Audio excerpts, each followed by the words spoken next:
Welcome back, Ben. This is your homecoming. Good to be back, Denny. Cheers, man. Thanks for the invite. It was about a year ago I had you in here. And then since then, you've been on Joe Rogan, you've been on Flagrant. What other podcasts have you been on? There have been a few. I think those were mostly the big in-studio ones. Yeah. Was Rogan and Andrew Schultz's Flagrant, which was hilarious, actually. That was a lot of fun. And I was on Rogan with Jimmy. That was a great opportunity. I enjoyed that, although it's a bit of a blur in my head at this point. But Yeah. I've been on a few others, just on like Zoom and the remote style ones. So yeah, Been getting but the you were word the out. first guy the first in-studio podcast. So. Well, cool, man. I'm happy to inspire those guys to discover you. I mean, I'm sure they already. I know Rogan already knew about you. He'd already seen videos of your stuff. I think so. Yeah.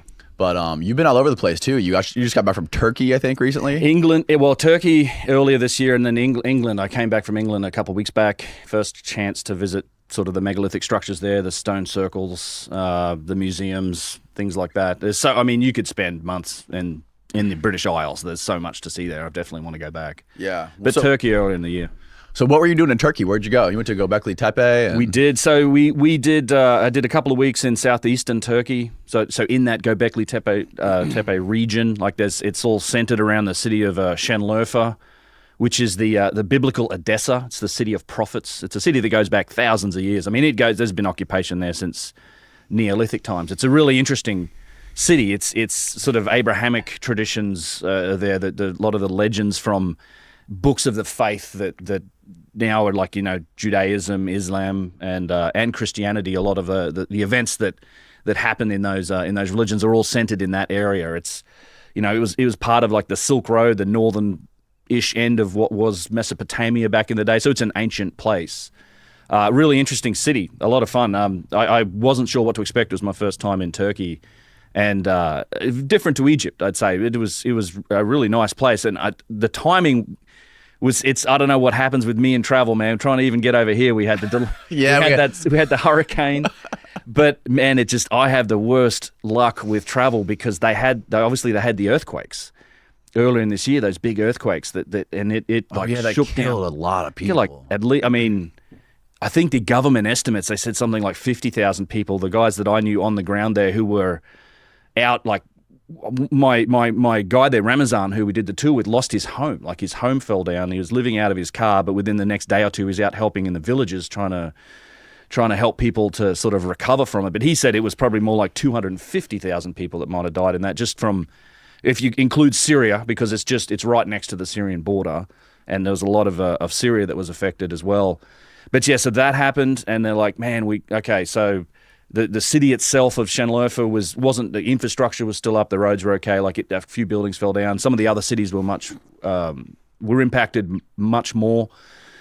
And then they had these rains, they had these floods, which were almost unprecedented floods in that region. It just poured down, and there were people that died in Şanlıurfa purely because they didn't have anywhere to live, and they were in these tents, and they got sort of washed into these alcoves and carried away in these floods, and a bunch of people died. So I was like, man, and all this happened within, the couple of weeks, and I guess around the month leading up to it. So we were like, geez, are we going to do it? And he was like, yeah, we can do it. And we sort of reassured the people that were coming with us, we can make it happen. And we did. Unfortunately, obviously places like the museum, they have this wonderful museum in Şanlıurfa where a lot of the artifacts from Göbekli Tepe, Karahan Tepe, like all of the recent archaeological finds there are housed in this museum, but they had to evacuate it because of the floods. They basically boxed up, I don't know, like 100,000 artifacts or something and shipped them off, so we couldn't get into the museum. But also, as a consequence, it did make the place green. Like normally, if you see pictures of that region, it's brown. But we were there;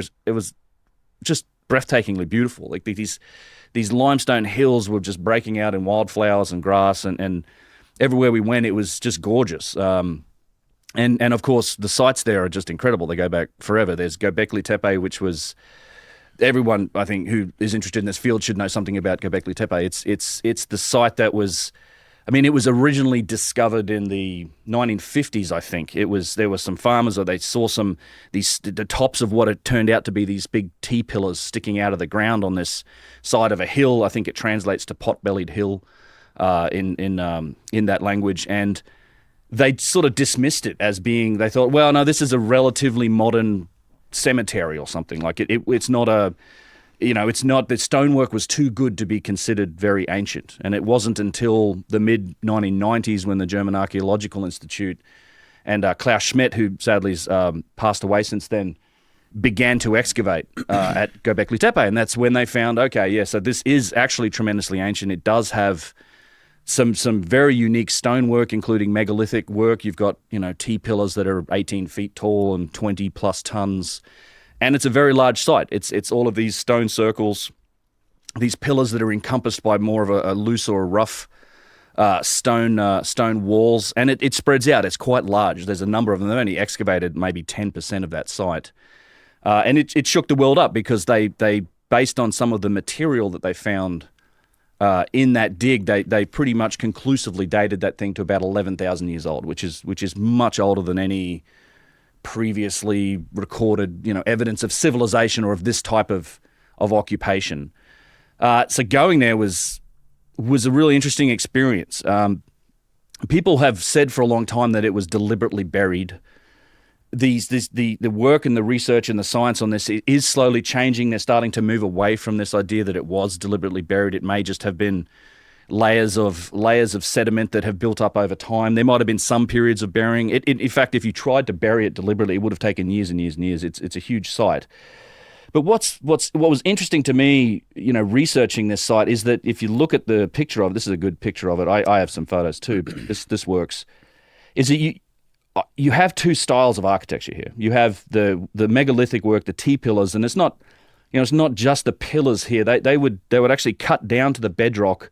You see that area around the T-pillars. It's when you go there, it looks like cement. It's not cement. It's actually I believe limestone bedrock that they've lapped down to be flat. So you have these huge, big flat areas, and they inset these stones into them, or some of them are set up on pedestals like that central one. And these T-pillars are, a lot of them, they're not all complete. They're some of them are broken. They have the most amazing high relief artwork on them. By that, it means you're carving away the negative space to make the figures and the symbols pop out at you. Like right. Yeah. And and that's a good example of that image there of that one stone. Yeah, if you look at that, so you see how the walls around it kind of encompass those stones, like they actually cover up some of the features, and you can clearly tell the walls seem like they've been built to reinforce these stone circles, to sort of preserve them almost. And looking at the walls, and this is also true at another site we'll talk about, Karahan Tepe.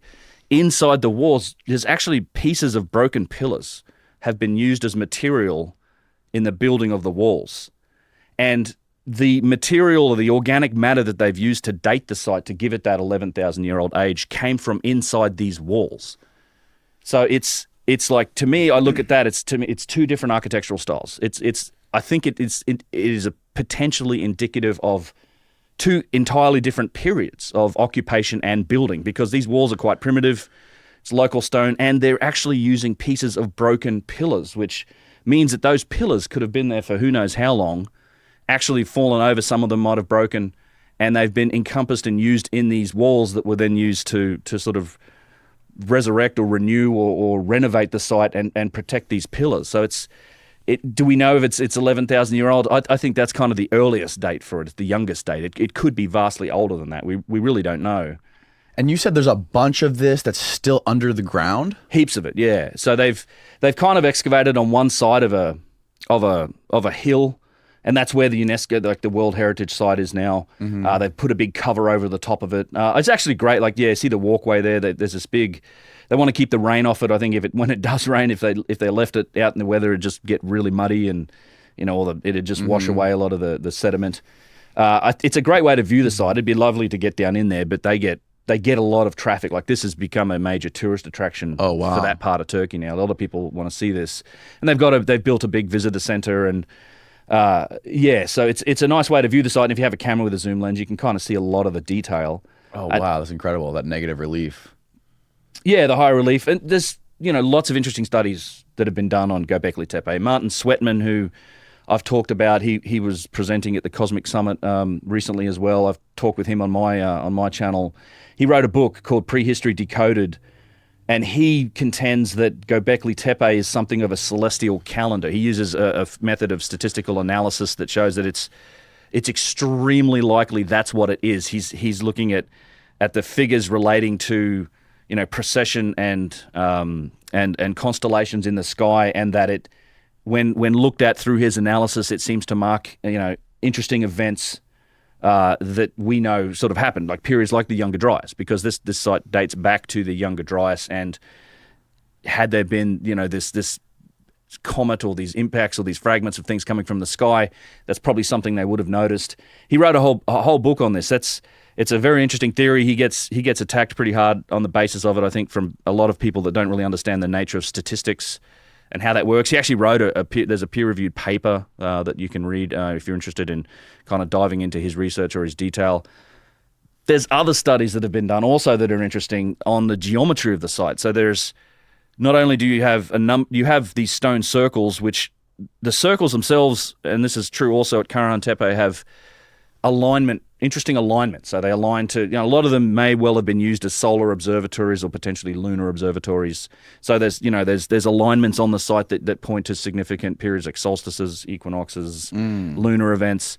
But there's actually a geometric arrangement between the circles themselves at Göbekli Tepe. So they form like equilateral triangles, I think. There's been some studies done that shows that there was a very deliberate layout planned of how these stone circles were formed. So it was fascinating. And not, so Göbekli Tepe was obviously a highlight, but what I didn't know on this trip was the fact that, okay, I knew about Karahan Tepe, so that's another site that's nearby. It's actually pretty close.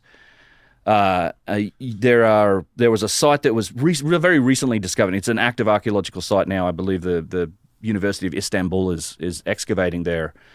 It's another stone circle site. It's similar architecture to Göbekli Tepe. You have huge T-pillars, but it's something like 10 times larger than Göbekli Tepe. And they've only just sort of scratched the surface at Karahan. They're still digging, and we had special permission to go in there and look around the site, and you can literally look at these beautiful hills with flowers on them, and just poking up everywhere are the tops of T-pillars. You just see this tiny little top of it, and you can clearly see it's a T-pillar, and there's something buried under here, and there might be as many as 1,000 T-pillars on this site.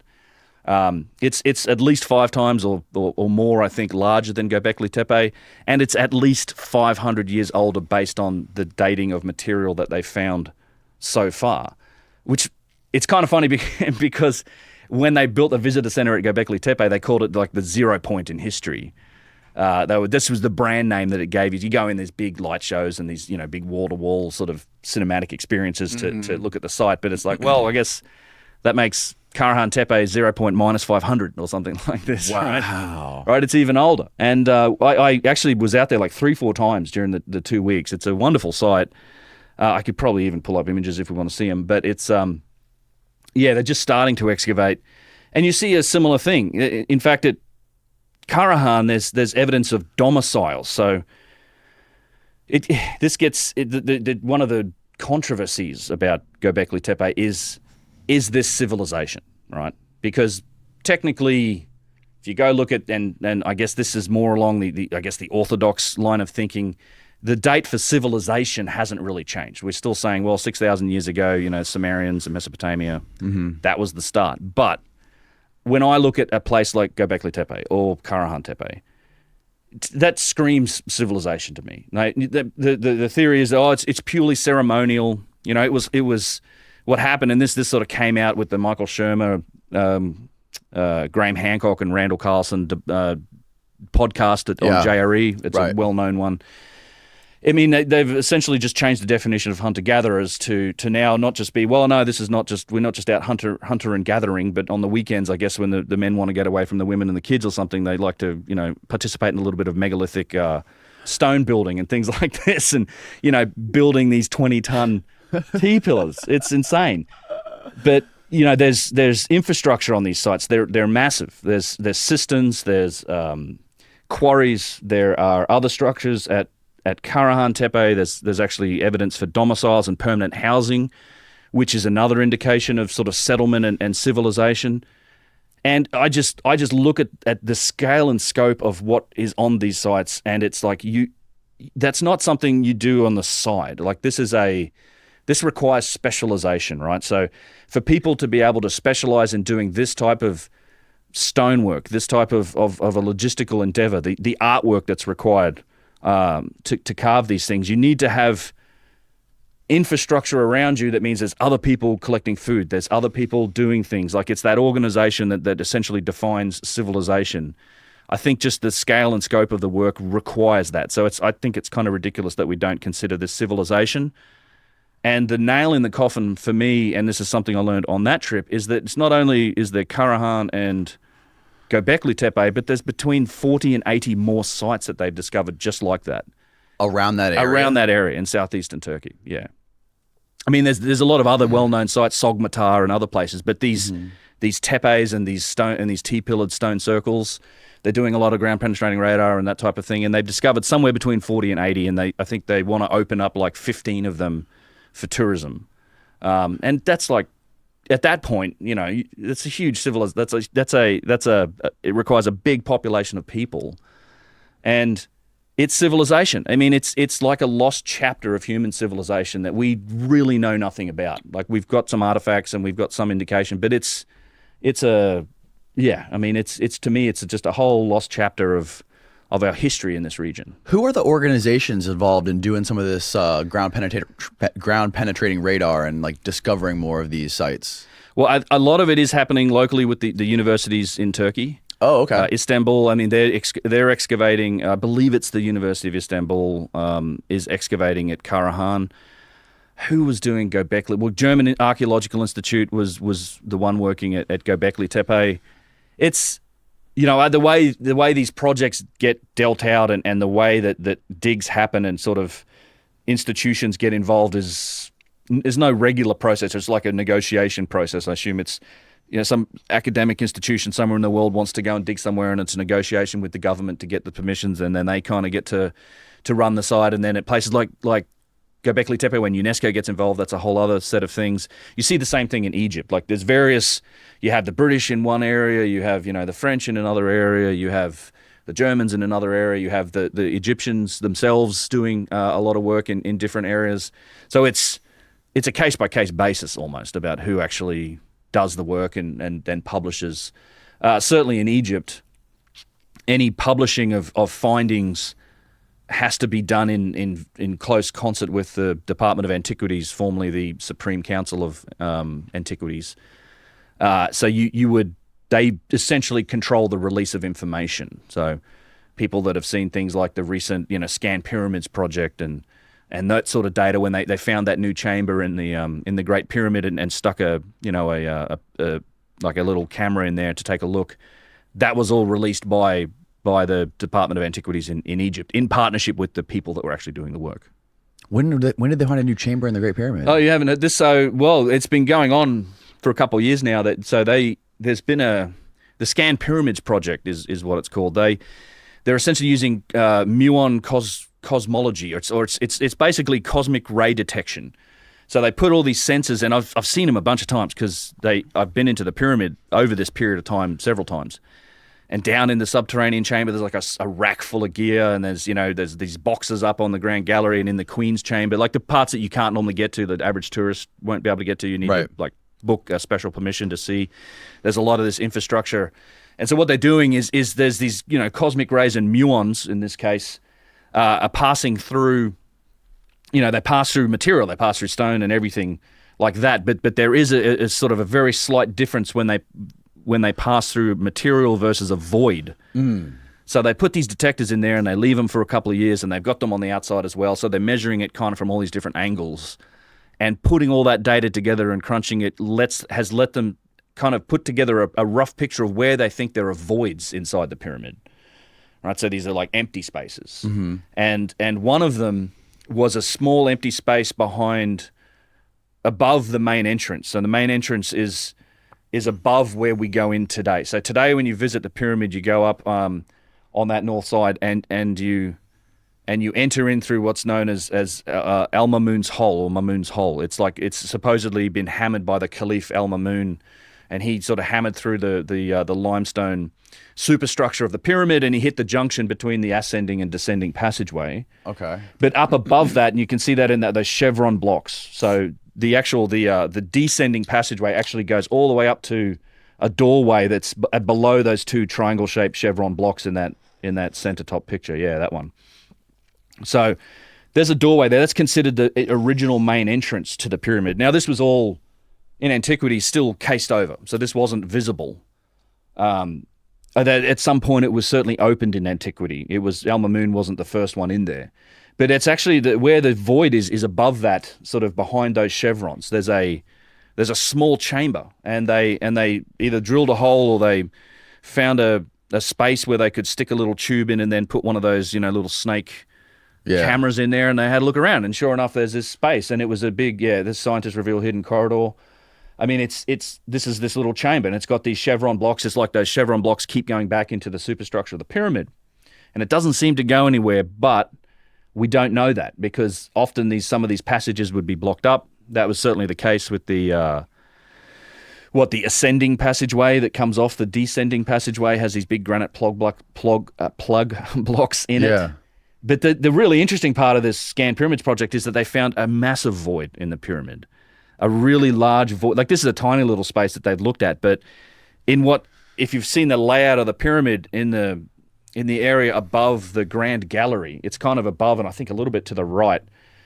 They've found indication for what is just a huge chamber. Now it's something like 40 meters long. Which one is the Grand Gallery there? So it's that large angled piece on the right. See it's the one that's just to the right of the King's Chamber. It's the angled down like I see tall. It. Okay, towards the top. Yeah. So it connects so the descending passageway is the passageway that goes down to that kind of isn't to scale that picture. That's right. Okay. That's not even actually.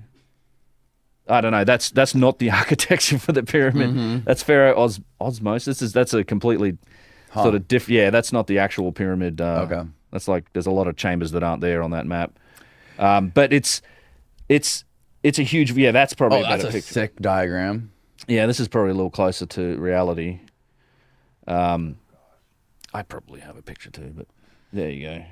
Is it obvious to you when you go in the pyramids that these things were made for people to walk through? No, not at all. It doesn't feel at all that way. I actually think I don't think they were made for humans, put it that way. And I don't think they were tombs either. They certainly, I mean, this would not have been an easy space to take some sort of formal procession of Pharaoh's body into these places. It's ridiculously difficult to move around in them today, and we've added steps and handrails. It's a difficult exercise for anyone. Just the passages are like 3.5 feet high and feet square. So you do this pyramid crouch thing. They're on a pretty steep angle, going up and down. The longest passage is like 300 feet or something. The descending passageway that goes down to the subterranean chamber, and it's quite an exercise getting out of there. And I can only imagine how difficult that might have been without the modern steps and handrails that we've put in there to help people. It's not an easy task at all. And then you get into spaces like the Grand Gallery. I mean, that thing there's so many indications in there that had some sort of function. It's outrageous. There's all these slots on the side of the walls. It's as if there was a mechanism moving up and down. I know there's architects and proposals that suggest this was almost like a sliding lever room that they would use to haul blocks up and do things like this. I'm not convinced. Chris Dunn has his theories about that those slots might have been used to house like series of Helmholtz resonators that were part of this whole pyramid machine that he proposes. I'm interested in any functional take on it. I don't have one personally. I get the indication from being in there that it feels like a machine, man. It feels like you're walking around in the guts of a machine. It's just what it feels like. It doesn't feel like it's meant for humans. You can see the stairs and the handrails on this, but this is the Grand Gallery. Oh, wow. It's like... How big is that? It's huge. It's probably about 40 meters long, and God, it must be 4 or 5 meters tall at the very top. It steps up. It has that stepped sort of, it narrows as it goes taller. And along the edges of the walls, you have these slots. At the very bottom of it, you go straight, and that goes to the chamber known as the Queen's Chamber. And at the top, you go straight through an antechamber and then into the granite structure known as the King's Chamber. So the void that they found, however, is actually above this, and it's equivalent in size. So more or less equivalent. It's something like 40 meters long, 4 meters wide, and potentially 4 meters tall. They're not quite sure if it's angled or if it's straight, but and they kind of proved their mechanism and their procedure with the first void. Like they did their scans and they said there's probably a void right here, and this one's right, near the front entrance. And sure enough, they drill a hole in there. They stick their little camera in there, and like there it is. We've found this void. So there's a very, very high likelihood that there's a void there. There's undiscovered chambers inside the Great Pyramid. So who knows what that will reveal, and I very much hope that if it is explored or plumbed or they drill into it to take a look, that it's data that's shared with everybody, because it feels like this is, everybody's history in this monument. Now, when you were at Göbekli Tepe in Turkey and some of these other sites, Karahan Tepe, are there any rocks or stones that show any of these machining marks that you found in Egypt? For all the time that we have been alive, the US dollar has been the primary currency, but that may not be the case for much longer. China is set to dethrone the dollar, and possibly much sooner than you think. And even the world's biggest economies are already ditching the dollar for the yen, collapsing the US currency, causing unprecedented inflation and crashing markets. And if that wasn't enough, this paves the way for the government to take total control over all of your money with a new digital dollar. Now is the time to take total control of your money and not let your life savings become a casualty of the currency wars. And you can do it using the only precious metal dealer that I trust, American Hartford Gold. They will show you how to protect your savings and retirement accounts by diversifying your wealth portfolio into physical gold and silver, with the finest products, amazing customer service, and a buyback commitment. But you don't have to take my word for it. American Hartford Gold has a 5-star rating from thousands of reviews and an A+ from the Better Business Bureau. American Hartford Gold supports content like this that is committed to bringing you the truth. And if you tell them I sent you, they will give you $5,000 in free silver on your first order. So call them now. Click on the link in the description or call 855-679-1326. That's 855-679-1326, or text CONCRETE, KONCRETE, to 65532. Again, the phone number is 855-679-1326, or text CONCRETE to 65532. Now back to the show. Not at those sites that I've seen. No, okay. It's definitely. I mean, it's you don't see the same sort of advanced what I would term the signs of advanced technology that you see in places like Egypt and Peru, for that matter, and in other areas, Baalbek. But I didn't see that on these sites. There's certainly some very significant achievements, but it is in my estimation, all things that can be done with primitive methodologies. I mean, at Karahan Tepe, there's still a stone that's in a quarry. That's a T-pillar that's been cut out. It probably weighs around 30 tons. I mean, so that's doable. There's flint everywhere. Like, that's the other thing. You see when you're looking around on the ground, there's flint chips everywhere. I can probably pull up some pictures of it. Yeah, we would just, on the site, particularly at Karahan, you can find all of these chippings and like little like flint, either arrowheads or they're pieces that have come off, flint chisels or blades, and it's all worked flint. You can tell it's all been napped. Found dozens of them and just pick them up, take a photo, throw them down. But yeah, there's a big T-pillar still in a quarry that's attached. I mean, it's a difficult thing to do, but logistically, sure, you can move, 30-ton loads. That said, there are other sites in Turkey that do. I have not visited them yet. I think there's one called, I think it's Zanaki Tepe. It's kind of hard to say, but it looks very much classical, sort of megalithic, matches the stuff in Egypt. I've seen photos of tube drills and other indications, and it would take more investigation to see, well, is this specifically something that needs, some sort of advanced tech to do? I'm pretty careful about specifically what I say is like, well, this can or can't be done, with primitive methodologies. Yeah. It's very specific signatures in stone. It's particular achievements, and it's, things like precision that we've measured, not just eyeballed, stuff like that. And, I also classify like the massive logistical challenges over, like, say, 250, 400, 1,000 tons. I don't think we've answered the question or satisfied the statement that can all be done with primitive methods. Like I think you can do that, and people have demonstrated moving large loads up to 100, 150 tons, maybe even 200 tons. I don't know, but at some point there's a line.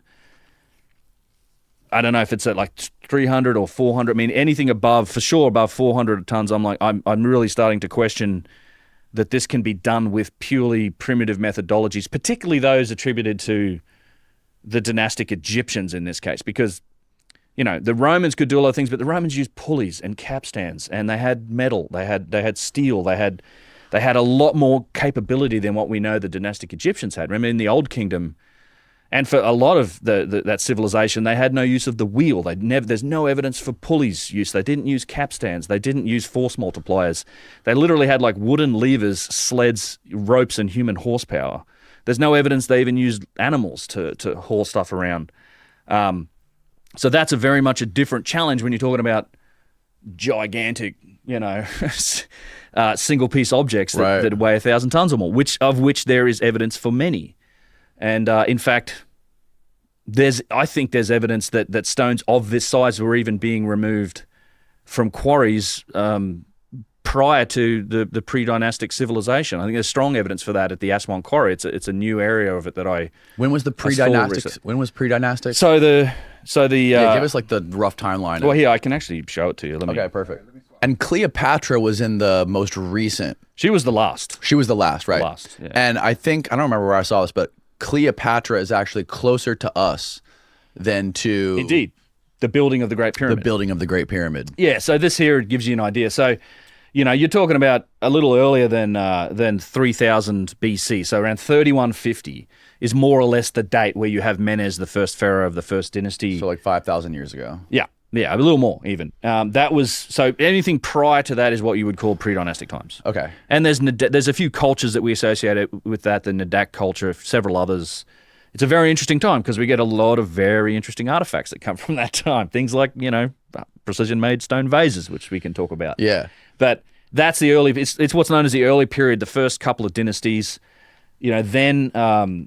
You know, sort of 2700 BC or thereabouts, we get into what's known as the Old Kingdom. This is the famous period. I love studying this period, probably my favorite period. This is where the mega pyramids come in. This is the huge granite works of, you know, the Valley Temple, the Sphinx is in here. All of this stuff, it happens in the Old Kingdom.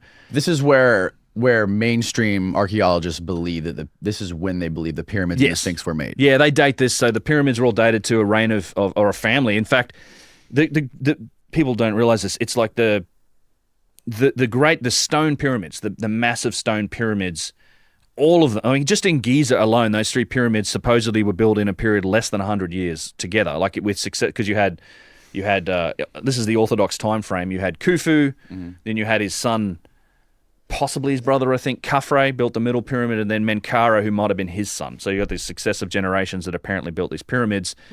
And if you go back a little bit to include the other massive stone pyramids that are attributed to one guy, Sneferu, who was the first pharaoh, I think, of the fourth dynasty.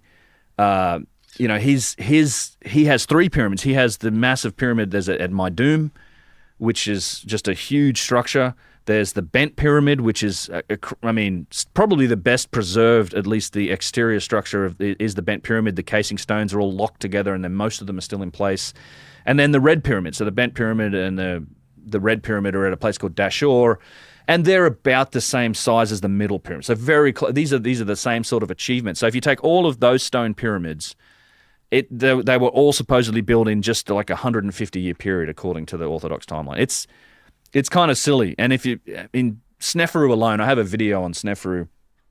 There's so many questions. Like, they never found him. They didn't find any burials. This is the same story, right? No inscriptions, no burials, no remains in these pyramids. And why does a pharaoh need three pyramids? They kind of say, well, you know, he kind of stuffed up on the Bent Pyramid and he didn't get it right, so, you know, it has this angle change to it, which was a mistake, which is complete nonsense. You don't make, you know, these things aren't made up as they go along. And then they go, well, then he did the Red Pyramid. He was probably buried in the Red Pyramid. It's like, what does he need three pyramids? And if he did build all three pyramids, I think I did the math at one point. It's in the video. I think it was like over a 25 or even 40-year period. I think you had to have cut and installed more than 350 tons of stone every day for that entire period to build those three. That's finished. Like, in 40 years. In 40 years, I think, something like that. You have the similar logistical challenges with the Great Pyramid, right? And in a period of 25 years, because you have to, this explanation for how these things were built is constrained by the fact that they have a rough idea of how long the kings they associate to them lived or ruled. And of course, you want to build your pyramid while you're alive. You want to be buried in it. The next guy to come along may not finish that for you. He might take it off you. Who knows what, right? So they go for Khufu, for example, the Great Pyramid, roughly 25 years. The math works out with that thing with 2.5 million stones, more or less making it up, and it's something like 5 to 6 million tons. It's one block, quarried, cut, transported, dressed, finished, put in place, complete every 5 minutes. 24 hours a day, 7 days a week, every day of the year. What's the average weight of those blocks? About 2.5 tons. With blocks ranging up to like 60, 70 plus tons, like the granite blocks in its core. A good example, I love this story. I use it in one of the videos that I have on looking at this sort of this absurd timeline of these pyramids. So in France, there's a well-known article. This was shown in the Revelations of the Pyramids, a documentary made by a good friend of mine, Patrice Poyard. Fantastic film.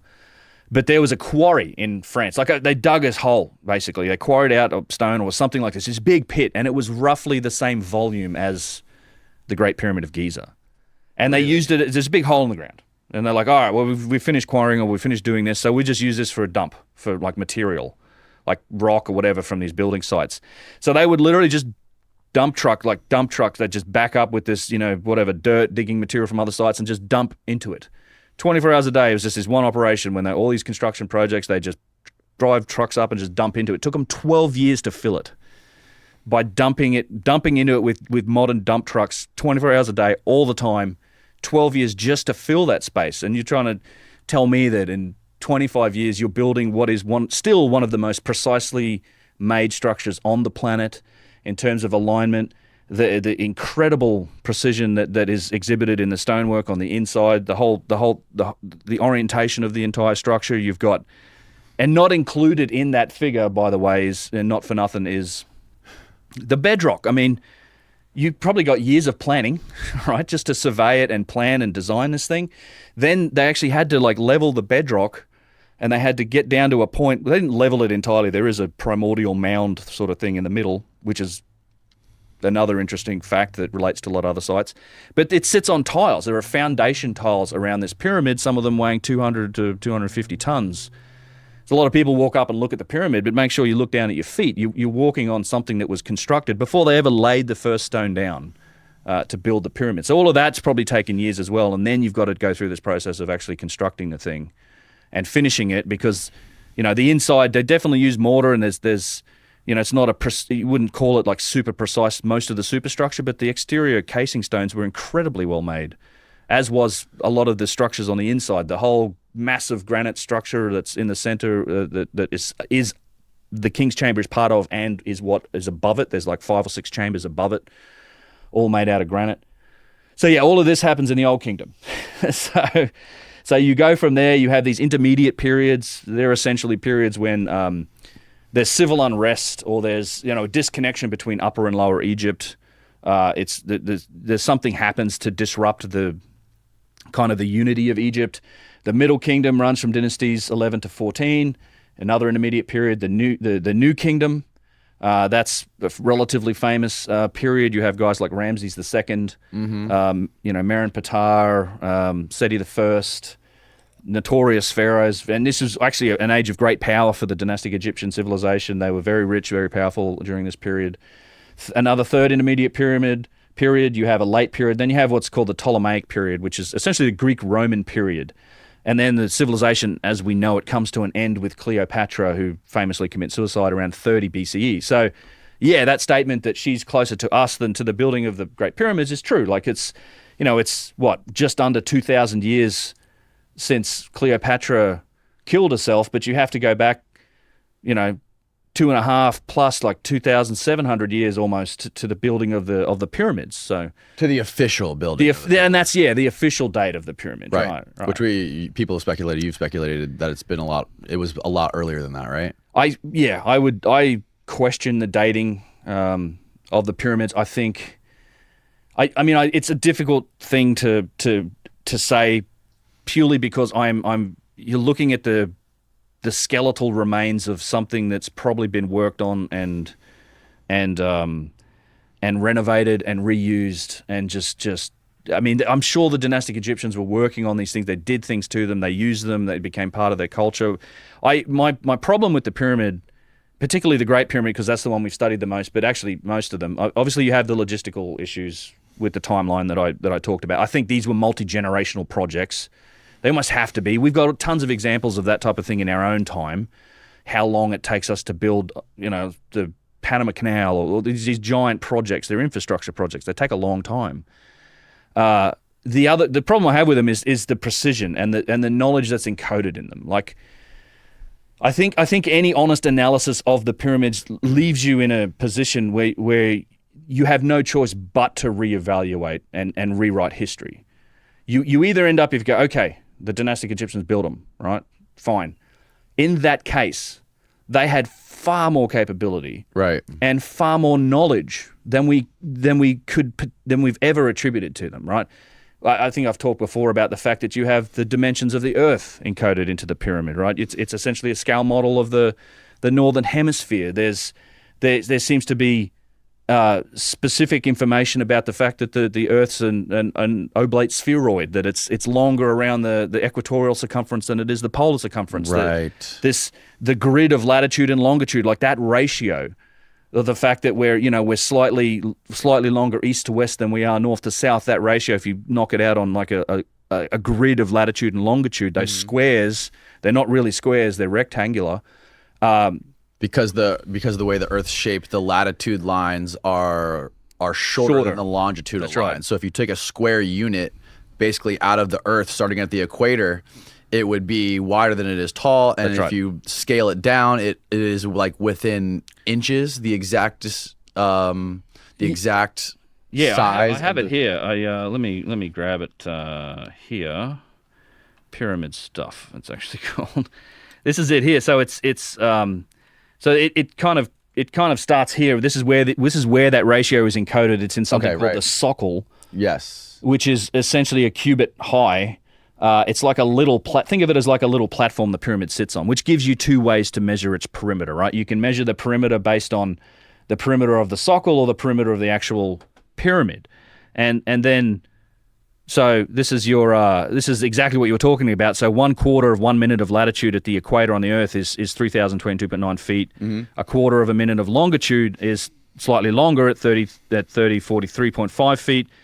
And then so the perimeter length of the pyramid without the socle is 0.2 of a foot off, and this is 0.1 of a foot off, being exactly that same ratio.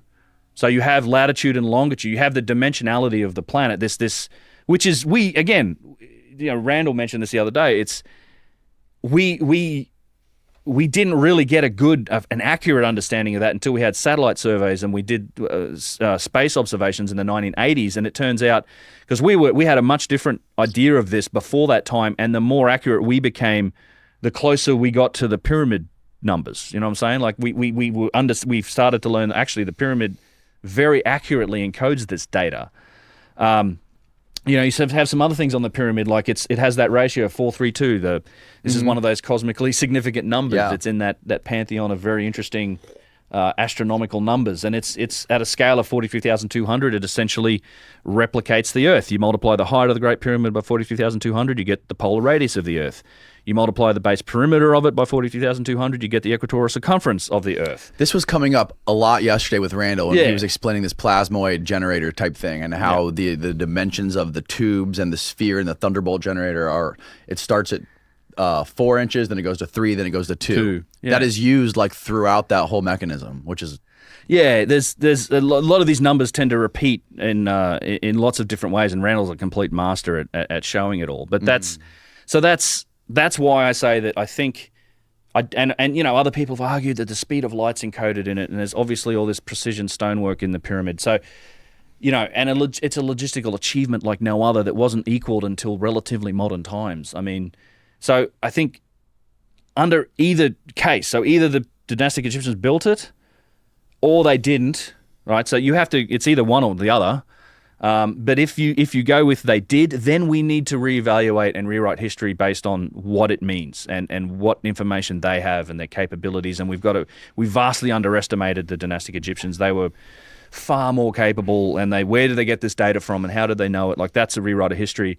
And if they didn't make it, like, they for sure worked on it, but if there was something else here and this inspired them, then that's another picture. Like, who did then? Like, so that's where you get to this concept of inheritance. And and this is why I'm a supporter of the lost ancient civilization hypothesis, is that I think the vast majority of evidence favors that answer. Like, I just think there is so much evidence of renovation and reuse and imitation.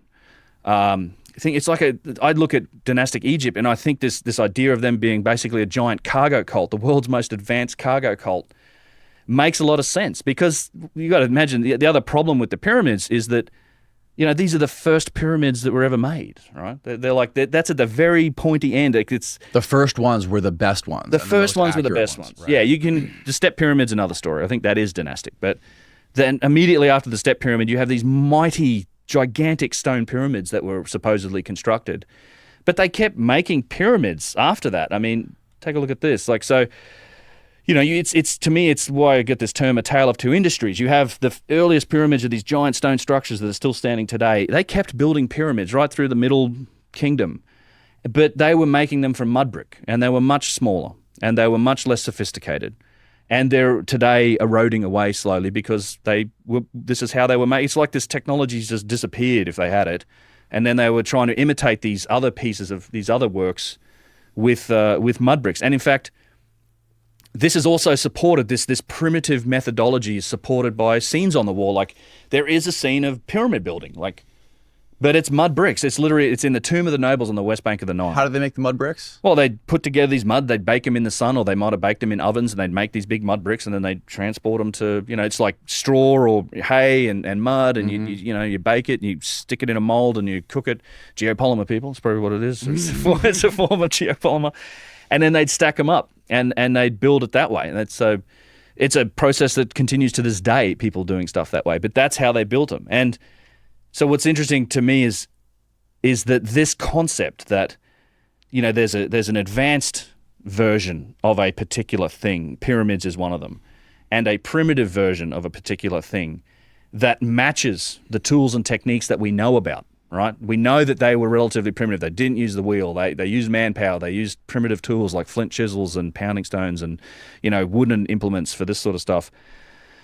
And there's scenes on the wall that support it, right? So they showed us how they did it. That exact set of circumstances exists not only for pyramids, but it exists for vases, for columns, for boxes, for slabs. There's an advanced and then there's a primitive version of that, and I've been slowly trying to document that in detail over the last couple of years and look at each category of these and say, okay, so what matches the tools that we know they could use and the techniques that we know that they used and the stuff they drew on the walls that showed us how they did it versus the stuff that isn't explainable via those mechanisms. And so that's why I think when you look at these advanced things and you look at what the dynastic Egyptians were doing, and you look at their own history and what they say about their past, all of a sudden this idea of inheritance, you know, and a longer timeline, the fact that maybe they got a kickstart, you know, when they finally came out of that Neolithic or Mesolithic Stone Age and they began civilization, they had enough people and they could organize and they might have started with all of these artifacts and objects.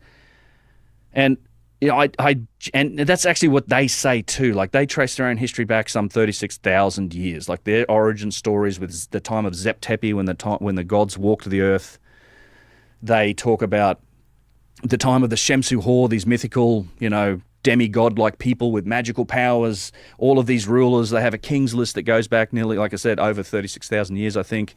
And then it gets to the dynastic civilization at the end. Who came up with the king's list? Well, there's a couple different sources. There was an Egyptian priest called Menaeus that talked about it. The primary source for that is something called the Turin Papyrus.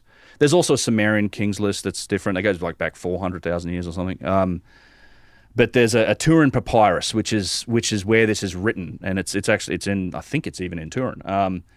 But they deciphered it on the back of on the back of a piece of parchment. So we're lucky we've got that much of it, because it's quite a long story about how that thing came to be. It was falling apart, and they've managed to put most of it back together. But there's a couple different sources for that King's List. And not only that, they have cataclysm origin stories. Like the story of Atlantis comes to us from Egypt. That's entirely, the source for that is all in Egypt. Oh, really? Yeah, I mean that's where so Plato in roughly 200 or 300 BC or thereabouts. He talks about it in the Timaeus and Critias dialogues. That's how we get the story. That's probably the best account we have of Atlantis. That comes from his ancestor Solon, who lived around 600 BC, and he tells the story of when he was in Egypt at a temple up in the Delta. This temple doesn't exist anymore, but it was a priest, an Egyptian priest at one of these structures at this temple in the Delta, that told him the story of Atlantis and said this happened 9,000 years ago, so Solon's 600 BC, 9600 BC, 11,600 years ago. That's the end of the Younger Dryas. It locks right in with Meltwater Pulse 1b when we know the sea levels rose. So this is the correlation. I think Graham Hancock made it. I don't know if he was the only one or he was the first. I'm not sure who, but this relates to Atlantis, and it comes from Egypt. And not only that, but it's also written on the walls of the Edfu Temple, the primeval Djiba story. It doesn't specifically say Atlantis, but it tells a story with Thoth, who it's one of the few sort of Thoth passages. I've got photographs of it, actually. And they talk about the primeval land being an island that sank, and then they had to go to the homeland and build these primeval mounds that was where all the temples would be, and beneath these pyramids and a lot of these other structures, you have primeval mounds. There's a lot of correlation to this concept of a lost civilization. Call it Atlantis, call it whatever you want, but that's why I think all of this evidence makes sense. So, the Egyptians are connected to it. We've got the evidence of the artifacts for it. And then I think you're also, with the Egyptian iconography, you're looking at that as well, because I do believe there is plenty of evidence that suggests a lot of these statues, not a lot, but certainly several of them, and certainly the very large ones, required significant technology and were beyond the capabilities of what we know about the dynastic Egyptians. So when I make the case for symmetry and precision in these statues, it's a question I sometimes get. It's like, well, how come, if you think these statues are so old, how come they look like Egyptians or dynastic Egyptians? And I think it's the other way around. I really do. I think the dynastic Egyptians modeled themselves and their culture after the stuff they inherited. It's that classic iconography of what we look at and we go, that's a pharaoh. That's if you had inherited that. There's the poem Ozymandias. Is it Percy Shelley who wrote it? It talks about a story of a desert traveler who comes across these two vast and trunkless legs of stone standing in the desert, and nearby he sees a giant visage that's half buried with a sneer of cold command. Like, you imagine coming along in a desert and seeing these legs and the head of this statue that was probably 1,200 tons and 90 feet tall, just broken down, and it's looking at you, and you're like, what the hell is this? I mean, if you had inherited this iconography, that you would, and particularly if your culture was connected to it, like the Egyptians say they were, these are your gods, man. Like these are your gods. And one thing that doesn't really change is in the actual tombs. So with all the beautiful artwork, and you see how the pharaohs depict themselves, that iconography of what they look like doesn't really change over the whole civilization. It's pretty similar. And they always depict themselves as being amongst the gods. The pharaohs were considered god kings, right? So and then generation after generation after generation, they get more powerful and more arrogant, and the hubris of it. So they would start to believe it, I guess, or start to claim these statues. Now, this is me. I'm going to write my name on this statue. I'm going to carve my name into it. And then, this is kind of what happens.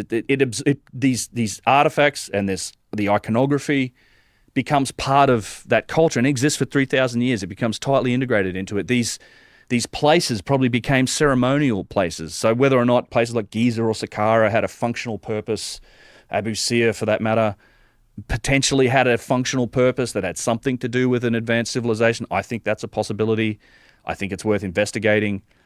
but they would have become ceremonial because the dynastic Egyptians might have had a cultural memory of it, but they had no ability to do anything with it. So it becomes ceremonial. And again, you can make it a correlation of that. So imagine the Younger Dryas happens tomorrow, touch wood, it doesn't. But if it happens tomorrow, within a couple generations, wipes out our civilization, within a couple generations, I mean, we're going to be dancing around campfires like with black pieces of stone that look like a cell phone, like trying to oh yeah, if we dance around the right way around this fire, this black piece of stone is going to tell me everything.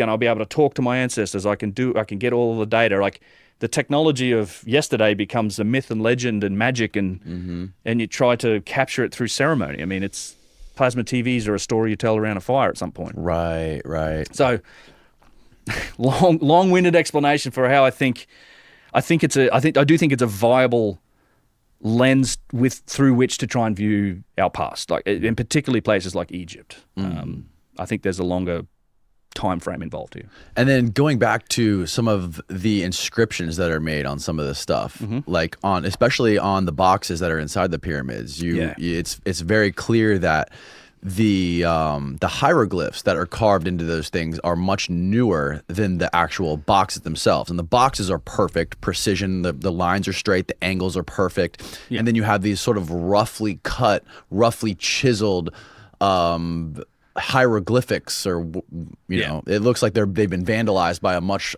later civilization. Yeah, that's exactly what I think's happened in a few cases. And here's an example. Like this is this is a great example. Yeah, Yusuf and I in the Serapeum with these, which is a site with these 100-ton thereabouts giant granite boxes, 24 of them thereabouts housed in these underground galleries. Wonderful, wonderful site. But these boxes, I mean, I've looked at them in great detail. A number of them are pretty perfect. Like they've got 90-degree corners, they're flat surfaces, there's straight lines, all these things. I love this image of it because and then another thing to point out is it's not the high relief. Yeah, it's carved in. Yeah, it's carved in. Although the Egyptians did do high relief carving eventually, they did good carving as well. But this is a good demonstration of kind of the point that you're making, and that I absolutely agree with. Is I love this image because on the corner, it's tough to see with the light there, but on that corner on the right-hand side, you can see it's actually reflecting the light from the hallway in the stone. Like it's so smooth. It's what's smooth and it's polished, and this isn't a natural property of granite, right? You got to work pretty hard to get a mirror finish on it. And then obviously the people who make it, they can make straight lines, they can make clean corners, but when you get to look at the writing, it's there's no straight lines. It's obviously the work of some dude with a chisel and a hammer. If you made this box, why would you put this on it? Yeah, if you were the maker of the box, you'd be pissed. Yes. you would be upset. And so to me, it's like, it's two different technologies, right? So the technology used to make the writing is primitive. It's totally achievable with hand tools. You can knock this out with a hammer and a chisel onto granite, and in places it's even the granite's too smooth where it's skipped over. There's no straight lines. But and this illustrates one of the issues with a lot of modern or contemporary sort of Egyptology, which is that the writing is the bedrock of Egyptology. Once we translated hieroglyphs, that the Rosetta Stone, and we were able to sort of start to translate, and that's been a huge science. It's wonderful, actually. It becomes the bedrock of how we date and relate objects and artifacts, because it's whatever was written on them it's not the only way, but whatever's written on these things becomes the primary methodology for how we date them. So if it is written on them, so you have the name of a guy on an artifact, it's just like, well, the inference is therefore that he probably had this thing made for him, and therefore he might have even made the whole site. It's not the only method that's used, but it is a primary one. It's probably the first one they'd go to for dating stuff. And what's interesting, even on this box here, is one of the other issues with this idea is that you actually have an empty Shen ring on this box, or a cartouche, which doesn't have a name in it. So it's all carved up, and there's an empty Shen ring in here, and all you have to do is imagine that there's the name of a pharaoh in this Shen ring, and then the history books would say that it was this guy that made this box and probably this whole site, and that's how the whole story of it, that's what ends up in a history textbook. Yeah. But it's empty, and we don't know whose name was going in here. I suspect it was whoever was going to pay the priests that ran the place the most, because This box was probably being sold for dedication. Right? This is the priests around this site. We know there were all over the Serapeum. There's, there's little indentations on the walls that have, there were these little limestone or granite steles that you would put in there and have a dedication to yourself. And this was a service was being sold by the priests that were running the place. Right. It's one of the issues with it. And, it goes further. Once you start to see this dichotomy of technology between the artifacts themselves and the writing, you start to see it in a lot of places. And this is a great example I like to show people. Incredible. Yeah, it's a Hyksos Sphinx, but you can see the ribs are kind of being shown up by just the light almost is being used to the reflection to show that the rib line on this thing. But then you take a close look at the hieroglyphs and they're just crudely chiseled. Like it's, you see the hammer marks, you see the fact that it's done by hand. And here's another key indicator for me: the hieroglyphs are never polished.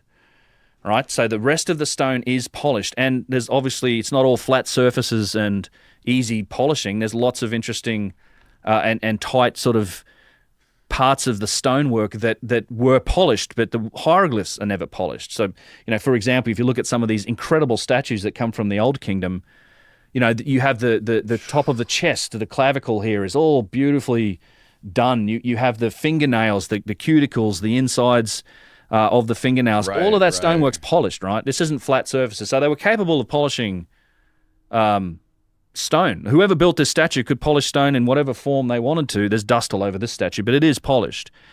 And, you get these beautiful examples of knees. Like this is one of the best knees this is in granodiorite, not for nothing, but incredible musculature and bone structure. Granodiorite? Granodiorite. How hard is that stone? Slightly harder than granite. It's like a mixture between granite and diorite. And what is the hardest stone on Earth? Diamond. And diorite's how far? Diorite's like a 7.5. So diamond's a 10 on the Mohs scale of hardness. Things like hardened steel might be a 6.5, and granite can be a 6.5 to a 7. Some are diorite and flint and some of the other harder stones, either porphyry or dolerite can go up to like 7.5, 8. Okay. Corundum, topaz, things like this are a 9, and we have artifacts made from things like corundum that they were shaping with a 9. I mean, and copper and bronze are like 3 and 4. These are extreme. Marble's like a 3. Calcite's like a 3. This is why a lot of sculpture's done in marble these days. So a statue of David, is that marble? Yeah. Okay. Yeah, marble. It's much, much, much softer than this stuff. Like incredibly. Yeah, if you're a modern sculptor, you ain't working in granite just because. Like it's not a good choice. Like you're going to burn your tools out. It's going to be a nightmare. And modern sculptors will know this. But the point is that again, even with decent hieroglyphs like this, it's not polished, right? Even in the good hieroglyphs that are on the side of this statue, like this, the interior of the bird not polished, the shen ring around that the king's cartouche there, not straight and not polished. The lotus flower motif below it is polished. It's like when this was done with a different technology, potentially done at an entirely different time. So it's difficult to say then that the writing is how we can date and relate this artifact into the story of history. It's entirely possible that this was inherited, we don't know how old it is, and then somebody wrote their name on it later and claimed it. And in fact, we have evidence of that very thing. In fact, here's one more good example of the polish. I like this shot because it shows you the polished stone, and then you can see the chisel marks. This is all of this. These hieroglyphs, they're good, but they're all done by hand. And we know that the practice of writings of somebody usurping an artifact, Flinders Petrie called Ramses II the Great Usurper. He's one of the people think about him as one of the most powerful kings of ancient Egypt. But he was notorious for writing his name on stuff. This is an example here I can show you real quick. It's like that's the cartouche of Ramses II right here. This big guy here, it's carved in very deeply into. And I actually love this photograph. He's carved it deeply into what is a reused section of an obelisk. But look closely at the end here. Oh yeah, that bird? He's carving over the top of a pre-existing inscription. So you can see it here where he's blending in. They got quite good at like writing over the top and like blending in his stuff into a pre-existing inscription. Oh, wow. And I mean, there's artifacts with 2 or 3 or 4 even different pharaohs' names on them. And Ramses became notorious. He would carve his stuff really deeply because he didn't want other people doing to him what he was doing to others. But, what I love about this particular picture is you're actually looking at 2 or 3 different reuses of a particular artifact, right? So this piece of stone was originally probably part of an obelisk, right? It's a broken piece of an obelisk. At a place called Tanis, which is literally was forested with obelisks and columns. And if you've seen obelisks, the ones that have writing on them, the writing's vertical, right? It's not horizontal. It's vertical. Yes, when the obelisks are standing up. Right? Yeah. So the writing on so this isn't original writing. So not only did this obelisk break, This thing was originally standing up vertically. yeah, it's a piece of an obelisk, most likely. Yeah. And so it was and they were reused. There's even like these walls that they built at Tanis. I mean, there's a foot from a 1,000-ton statue that's been repurposed into a block in a wall. So they were reusing broken pieces of stones in walls. So not only did they reused it once as a block in a wall, then someone wrote something on it the first time, and then later on, who knows how long later, Ramses II comes along and writes over it again. So this thing's been inherited, renovated, and reused like 2 or 3 different times, and it's written on horizontally. So, And all the vertical obelisks are written on vertically. the ones that have writing on them, yes. So it's hard to say, how can you take this cartouche and say, well, Ramses had this block of stone quarried and shipped to the side and we don't know that. You can't date the stonework. So it's a great example of inheritance and reuse. What are the people saying that push back against this? It's football season, baby, and you know what time it is. Time to gamble all that hard-earned money on some sports. As a bettor, you demand perfection, and that's where MyBookie delivers. NFL, college football, and a brand new cash-out system give you the options to bet and win all season long. First 2 legs of your parlay already hit. You can cash it out early and place another bet, or sweat it out and let it ride for a chance at an even bigger payday. Join the MyBookie family for an entire season filled with daily odds boosts, same-day parlays, and super contests. And this season, MyBookie has a no-strings-attached cash bonus that lets you deposit and withdraw quick. Use the promo code DJP on a deposit of $50 or more, and you can receive up to $200 cash instantly into your MyBookie account. Bet your deposit amount once, and you're ready to withdraw at any time. Again, that's promo code DJP to claim your cash deposit bonus. You can bet anything, anytime, anywhere, only with MyBookie. Like, how do they defend this when confronted with some of this stuff? Well, I mean, with the inheritance, I mean, the reuse of stuff, it's not really defended. It's not like trumpeted as a common thing, but it's acknowledged that, yeah, Ramses would reuse stuff, but it's kind of a weird. It's only in certain cases where they have very specific. Oh, okay, we've got 3 names of rulers on this artifact, so therefore this is probably older. He might have renovated this, but they don't. Yeah, they don't really acknowledge it as a possibility for a lot of the stuff, and I think it is. Even the statues, like there's the big statues at Luxor have the names of 2 or 3 different pharaohs on some of them. They just don't. I mean, one of the problems with, I mean, I hate to use the term, but it's just like mainstream or orthodox Egyptology is that they don't really consider the engineering aspects of the stonework. They don't care about precision or symmetry. They don't care about, the vase scan work, for example, that we've been doing. It's not really factoring into the decision making. They look at who's written on it. They look at what scenes are on the wall. They look at the other data they can do to support it and say that's where it is. I genuinely don't know how they think about this. I mean, for sure they'd probably point to the fact, well, where you get the same sort of questions like where are the tools and where's all the structures and all that stuff. I think we're looking at some of the structures. I think we're looking through the lens of thousands and thousands of years of renovation, reuse, remodeling, and then thousands and thousands of years of destruction and quarrying. And, it's a really difficult picture to put together, particularly in Egypt, because it's, the people, even within their own civilization, they were reusing stuff. But who knows when it started, but they kept reusing and rebuilding and changing the sites. And then for thousands and thousands of years after, they've been used as quarries for stone. People take the stone and they chop it up and it's all a great source for granite, Even during the Egyptian civilization, this was happening. Ramses II was quarrying granite from the Middle Pyramid at Giza to go use in some of his other structures at like Lisht and a couple of other places. And it's written on the wall at the pyramid. It's like, I am the quarry master for Ramses II, and we were taking the stone from here because he's the boss, you know. What was the original stone that was casing like the very outer shell of the pyramids? There was like a very white, shiny stone. Yeah, so it depends. There's the Great Pyramid and most of the Middle Pyramid was something called Tura limestone. Okay. Yeah. In fact, there's Mount Nemrut in Turkey is also made from Tura. It's a very hard form of limestone.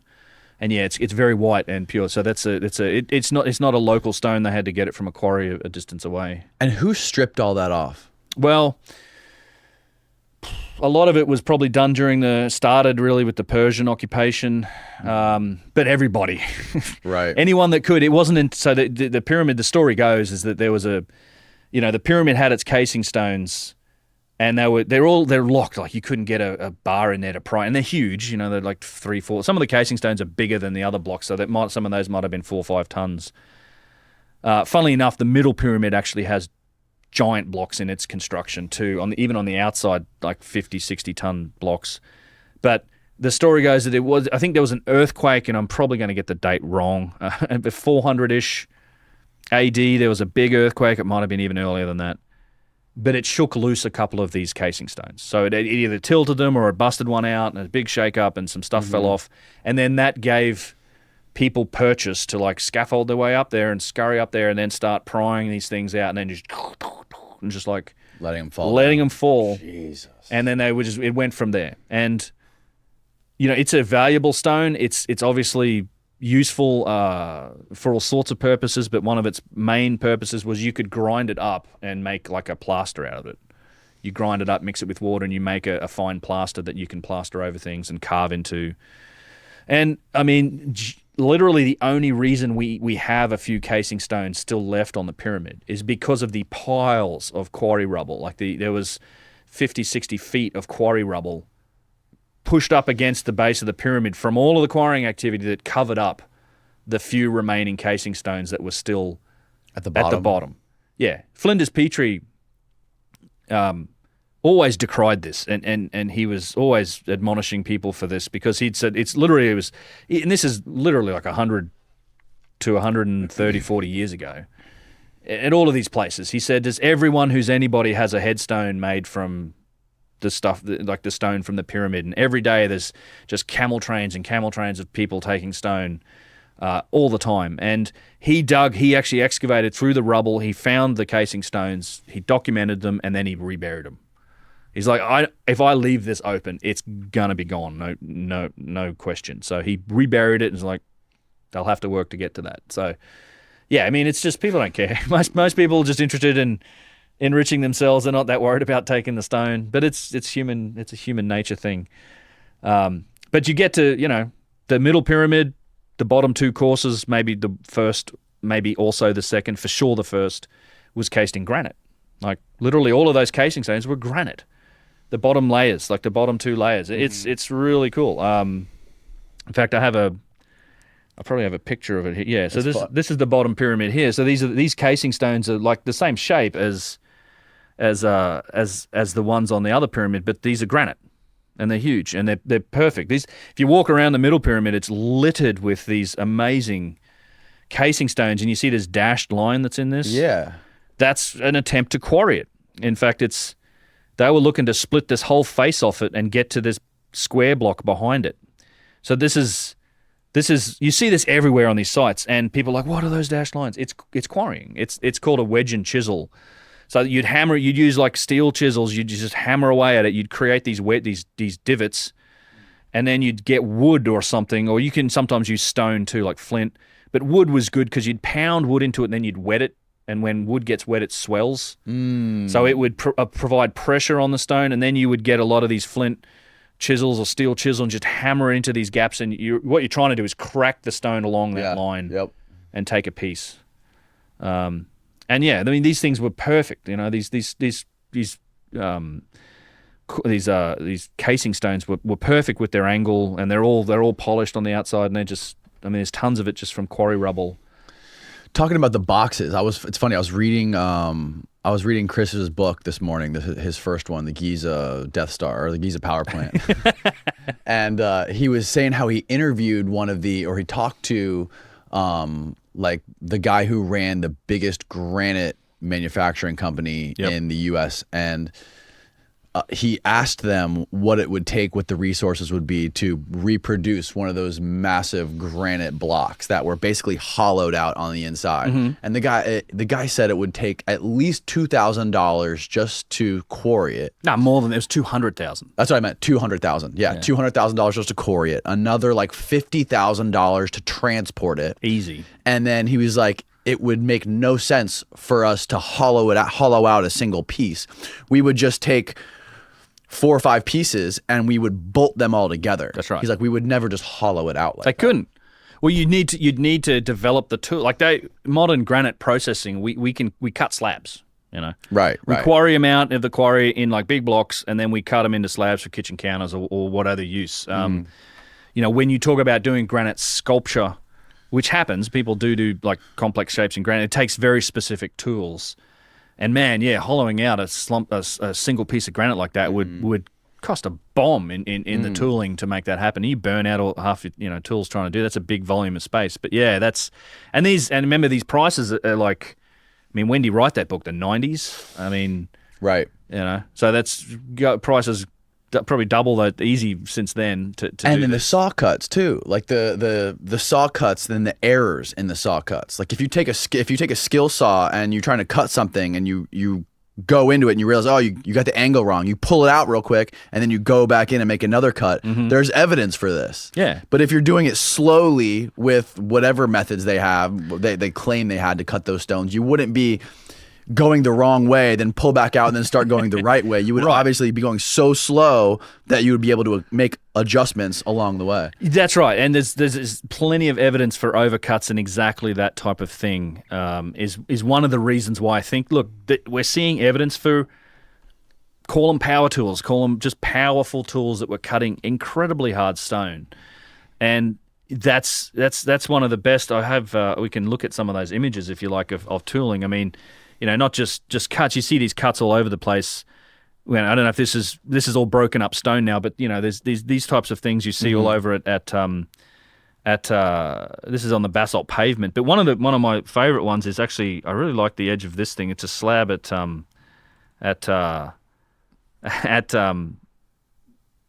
Abu Sir. It's this beautiful slab. And if you look along the edge, it's been like just finely touched with some sort of powerful tool that's sort of been backed out. It's got, this thing's got markings all over. You have these giant circular saw depressions here and here. Good Lord. You can look at how many times this thing's been touched on. What is this made of? I think it's schist. I think it's schist, or it's blue quartzite maybe. It's a very unique piece. I'm amazed it's still there because a couple people could probably move it. And it's just a remarkable piece of stone. Let's see where else you got. Yeah, so Yusuf's pointing out the big circular saw indentation. All the colours come out of it when you wet it. We usually wet this one and show people. And it was cut right through here at the end and then snapped off. You can see that on the end here. Cut straight through. Here's some other looks at the circular saw marks on this thing. Absolutely amazing tooling marks in this. Perfectly straight. Yeah, and you have, let me look, I think it's in statues. I want to show you the overcuts. Yeah, I mean, you have stuff like this, right? So this is at Kerkwyk Temple. I just did a video on this.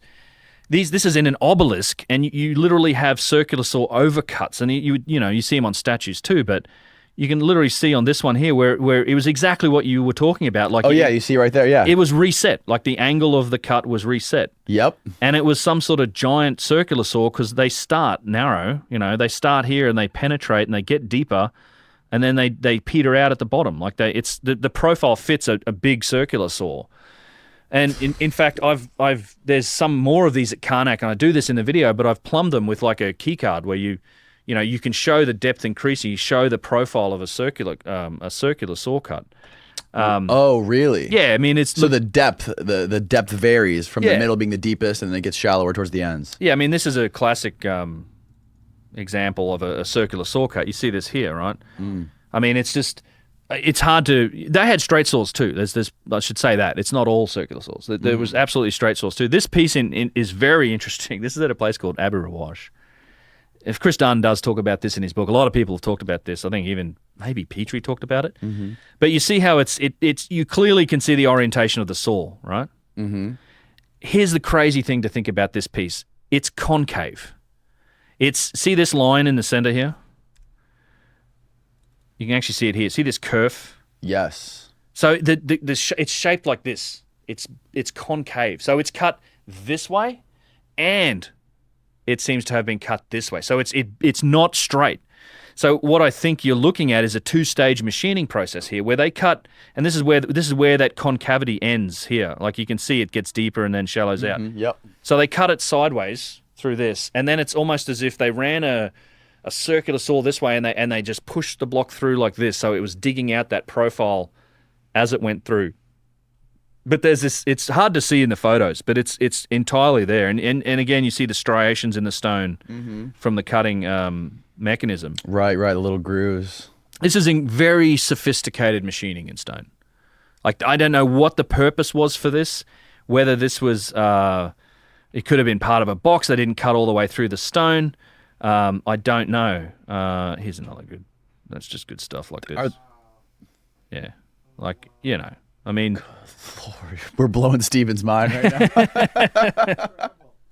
I mean, I've got endless examples of this, and I mean, I like this one too. Like, but you can see it's just been, and you actually look close to, you can actually see the striations, like the individual cut lines. So it gets really interesting with this because. Yeah. A lot of these saw marks, the basalt ones, and again, basalt being kind of as hard, if not a little harder than granite, are in what's this basalt pavement that's to the east of the Great Pyramid, and it's on the sides because they would finish the top, and it was perfectly flat. In fact, it's a wondrous application of stonework, but over the years and millennia, it's been falling apart. In fact, they even built back in the day, they built a road. They had a road over it. Like they literally put down a road over the top of this basalt pavement. They've taken the road away now. But at the sides of this thing where it's falling apart, you can see where they were rough shaping the blocks, right? There was different types of tools, it seems to me. The quarry, there was like the scoop marks in the quarry. They were looking to remove stone quickly, and they didn't care. It wasn't precise. They're like scooping stuff out to get out as much material as possible so they can get the block out. Then they had the rough shaping of stone, where they were cutting out the kind of the general dimensions of the block, and we might be looking at that with this, where they're just cutting on the side, and okay, we want to get this down to this point. And then there was a capability to just perfectly finish the stone, like fine polishing, fine machining, doing those fine little touches to get those precision surfaces, and then a polish to make it kind of like that mirror finish. So there's different levels, and these were done in different places. And what's interesting with the stone cutting is that we don't have a good explanation for this. There's tube drilling kind of falls under this too, but the stone cutting is like the explanation is that it was grinding with like a copper drag saw, you'd call it. Like it's like a V-shaped copper bar. You put sand and water and you grind and grind and grind, right? Mm-hmm. So you just sit there and grind and grind and grind. And the problem with that is that it doesn't leave. There's videos of this, right? Yeah, yeah. Trying to do this. Mark Lehner and it's I mean, it's a good experiment. There's nothing wrong with the experiment. So Mark Lehner and a guy named Dennis Stocks. Mark Lehner's a famous Egyptologist. Dennis Stocks is an experimental Egyptologist who does actually do these sort of experiments, and it's great because we get some data from his work. But there's a few problems with it. One is it doesn't leave the same signature. Secondly, you don't get overcuts. You don't get these narrow cuts like these. Like you're not going to get this sort of stuff with that because it's V-shaped, right? And based on that data, though, from Dennis and other people, we have data on how long it takes to do this, and it's something like let's round it off and say I think it's a little tiny bit over, but about 2 millimeters per hour, right? With that grinding technique, yeah, and that varies based on the length of the cut. Mm-hmm. Obviously, the longer the cut, the slower you go. So 2 millimeters, roughly 2.5 or whatever millimeters per hour. It's very, very slow is the takeaway. And at the same time, you lose copper. Like the grinding, because it's the quartz sand that's doing the cutting, the copper's kind of, you could use horn or potentially even wood, but even using copper, you lose copper at a tremendous rate. So you lose almost as much, if not more, copper than you're actually getting from cutting the stone.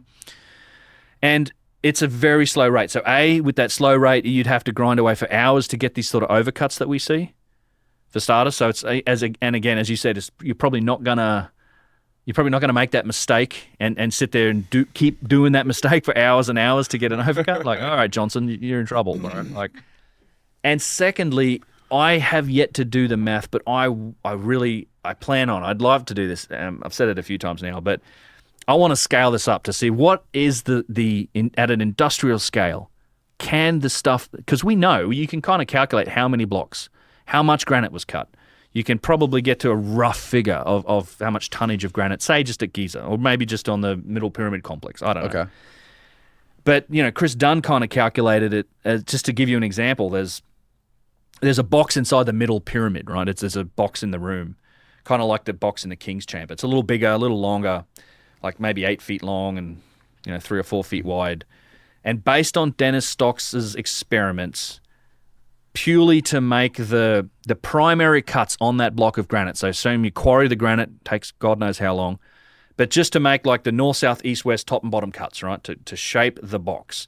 Using the data that we've got from guys like Dennis Stocks would take something like 267 days of continuous grinding, 24 hours a day, just to shape that one box. And that doesn't include hollowing it out, because again, it's a single piece box, right? It's been hollowed out, it's been finished perfectly.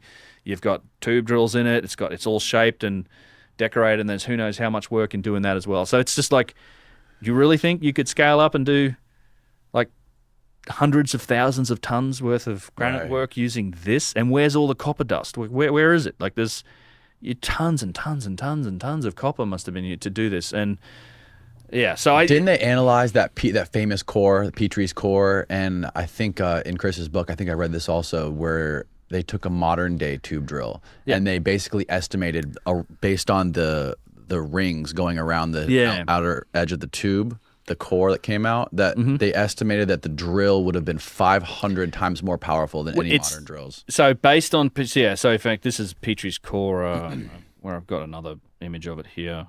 Let's see, where's the other one? No, that's not it. This one will do, it's fine, same thing. Let's go, computer. Okay, so yeah, that's Petrie's core number 7 there. So so Petrie, and it's called Petrie's core number 7 because Flinders Petrie discovered it, and it's exhibit number 7 on his. And this is the one that's been studied. So he looked at it, and he determined that this spiral groove that's on the stone has what you'd call a 1 in 60 penetration rate, right? So if you unwind that spiral travel, stick it out in a straight line, for every 60 inches of horizontal travel, you're getting an inch of vertical travel, 1 in 60. Right. Okay. Chris Dunn has since, I think, refined that a bit. It's not quite as deep. It's a little less than 1 in 60. It's in the ballpark. And yeah, so based, and then when you compare that to our modern tools, that's it essentially rounds out to being about 500 times greater penetration rate into stone than we can achieve. And that's not to say that it may have moved very slowly doing this, or our stuff spins really fast, so it's not penetrating it as fast per. You don't get a 1 in 60 penetration rate, but our stuff can still maybe cut the stone pretty quickly. But the actual penetration rate, based on the motion of the drill, isn't anything like what we're seeing in the stone here, which is crazy. And there are a number of these cores. I've talked a lot about this core, as has Chris. I'm sure when you get Chris in, he'll talk about it too. But I consider the case is closed, bro. Like they did a latex mold of it, and he has proven without any doubt that it's a spiral groove. The problem has always been the claim that it's a spiral groove. That's the one thing that no one in, I guess, mainstream Egyptology will admit, and they go to great lengths to try and obfuscate this idea that it's a spiral groove, but it has been definitively proved by the Petrie Museum, no less, and Chris Dunn, who were both responsible for the latex core experiment, which is this one.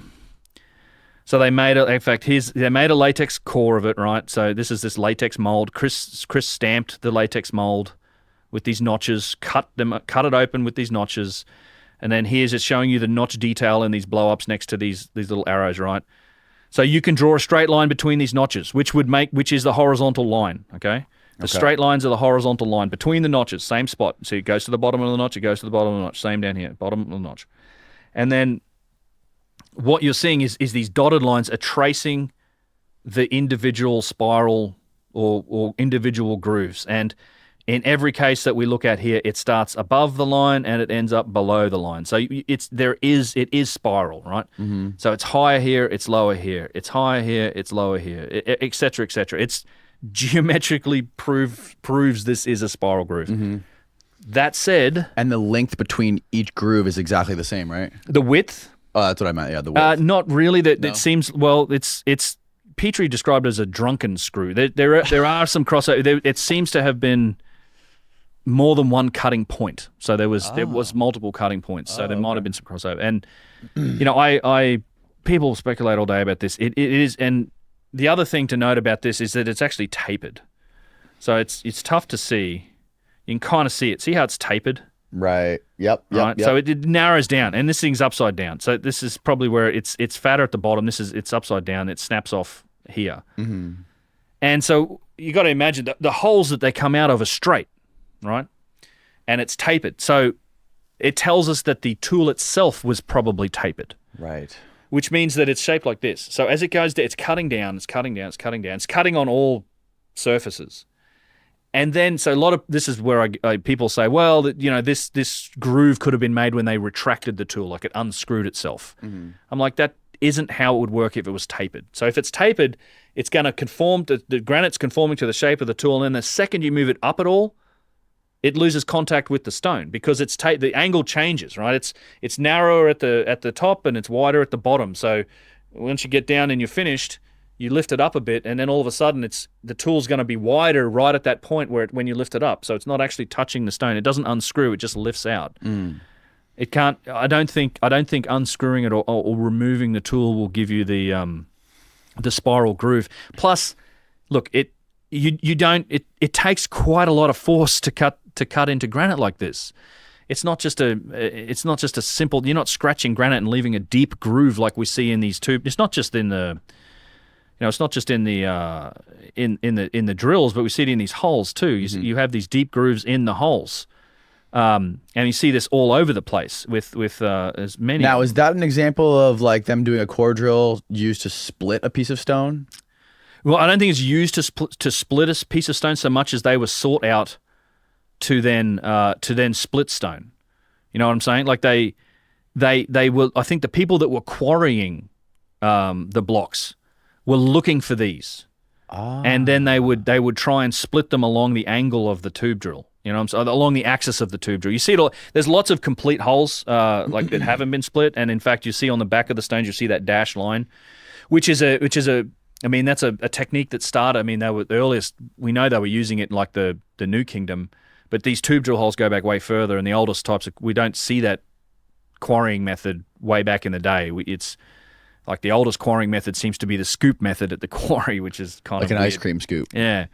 But I think they were looking for them. Like, for example, here's a giant tube drill, right? This is a 9-inch one at Kerkwyk. And this stone's been split along its axis. Right. So later civilizations found these things and used that to try to split them. because it's a natural weakness in the stone and you can split them. So you see a lot of tube drills that are, in fact, split. But you see plenty that are whole as well. And when we know they're whole originally because we have the drill cores. Can we look at some pictures of these scoop marks? Yeah. Actually, this is a good point. Yeah, I don't know if I have... let's just go straight to that quarry. And also, I forgot to ask you, what do you speculate these saw blades could have been made of? It's less maybe what they were made of than what technology they were using. I mean, Petrie speculated that it could have been. He's like, diamond would fit the bill, like because he was looking at a bronze embedded with gemstones or something. But he's like, there's no evidence for diamond use. And he's right. There's no evidence for diamond use in Egypt. We see no diamonds. It's not written about. Would there be leftover fragments of diamonds? Yeah, but you'd find something. There's literally been zero. And as far as gemstones go, as far as gemstones go, the dynastic Egyptians sort of prized coloured stones. So diamonds wouldn't have been precious from that perspective. I mean, who knows? Maybe they did use them. We just don't have any evidence for it. But I don't know what it was using. It could any corundum or hardened substance, but it could have. Like I look at the stuff. I don't think there was pure mechanical force involved. I think there's something else going on. Like how though? Well, that's the Could they have speculation. softened Right? the stones? There's who knows? Were they changing the molecular properties of the stone? Were they using ultrasonics? Were they? I mean, you have to go back to the legends. Plasmoids? Have you ever heard of plasmoids? Well, it could have been plasmoids. I don't know. I mean, this is where we speculate. That's why I think it's interesting to be open-minded about what we see on these sites and research it as best we can. Let's use our best tools. Let's microscopically analyze the rock. Let's look at it with being open-minded to any possibility, because we might learn something. You know, I think you go back in time, the legend of the Shamir is very interesting. You ever heard this story? No. Like the Solomon's Temple, the Shamir and all this. So the Shamir, I'm not that well versed in this. You should really have, Russ and Kyle, Who are those guys? Snake Bros. Oh, the Snake Bros. Yeah, they would be I've great been meaning guests, to reach man. out to those guys. Fantastic. And Russ really knows this stuff inside out. But so there's stories in, I think it's associated with King Solomon, about the stories of something called a shamir, which it essentially, think of it as like a lightsaber that just cuts through stone. Lets people cut through very hard stone. It's sometimes described as a worm.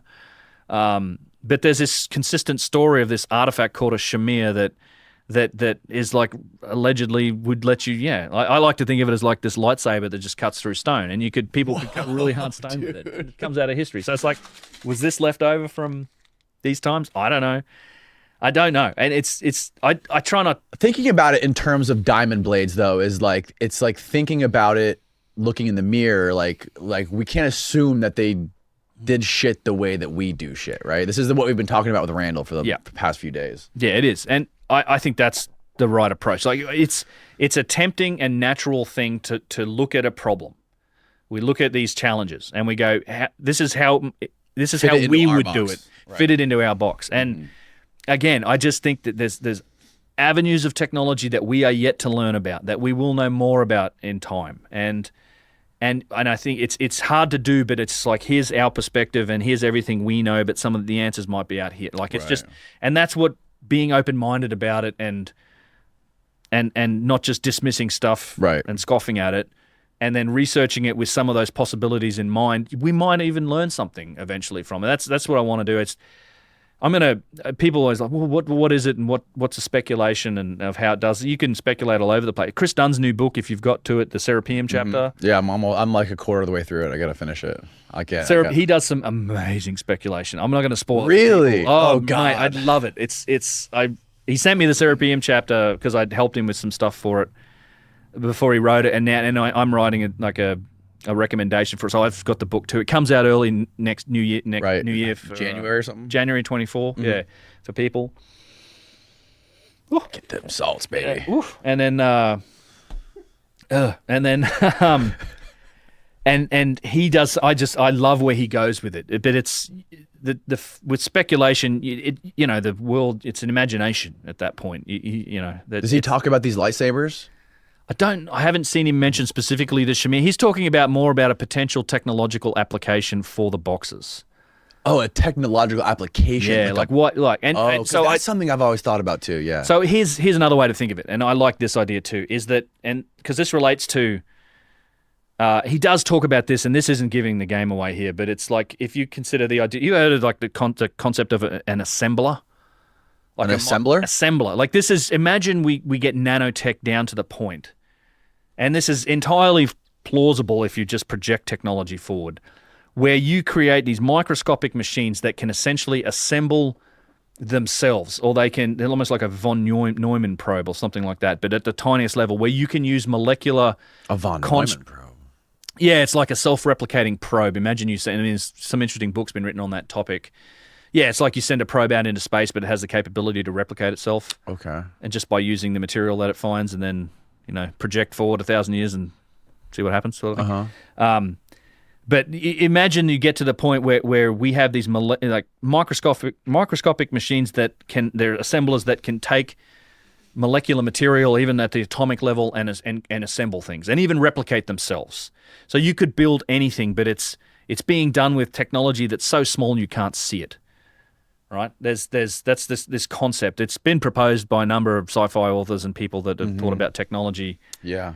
And it's like that's one scale of things, and the other scale of things to think about as well. If you go out and you think about Dyson spheres and things like that are almost galactic in scope, or the size of a solar system in terms of a machine that does a particular thing.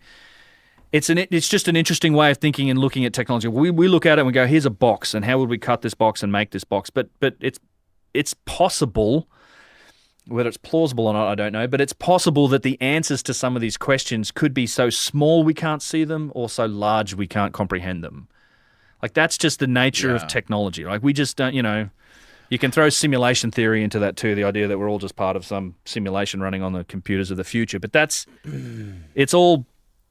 it's just projections of technology, and this is all pure speculation. So that's one of the challenges with speculation, is that it becomes this just endless imagination of possibilities. But I do try to focus on sort of following the evidence and looking at what some of the answers might be based on the evidence that we have in front of us. And it's fun to speculate. And I'm in the process of writing a book too, and I will speculate, give my speculation in there as well about what it might be. But I always try to be real clear about when I'm speculating.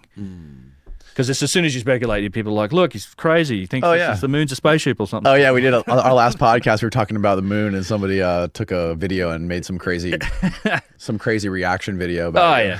Yeah. Gotta love that React model. I gotta pee real quick. All right. They've really figured out, they're construction guys. And is it two guys? Russ and Kyle, brothers, okay. Yeah. They've really figured out some really cool shit on how some of this architecture might have been made, because these blocks that go around the corners, how in like Giza the blocks kind of go around the corner, like where they're cut and then they go around. They're not like cut and just bricks in the corner, they curve around. But they've sort of worked out how that was probably done, and they have a really good method for showing people. They've made some really astute observations on like how the pyramids were built and how these big granite structures were built. Do those guys go out there a lot? Go with me, yeah. They come with me next year, and I've taken them out twice. Yeah, the 2 times I've been to Egypt, they went with me. Yeah, so I like to tour with them because we also jam. Oh, do you really? Yeah, we play. Those guys are fantastic. Well, particularly Kyle, amazing musician. I use some of it. If you watch that Kerkwyk video, the song at the end.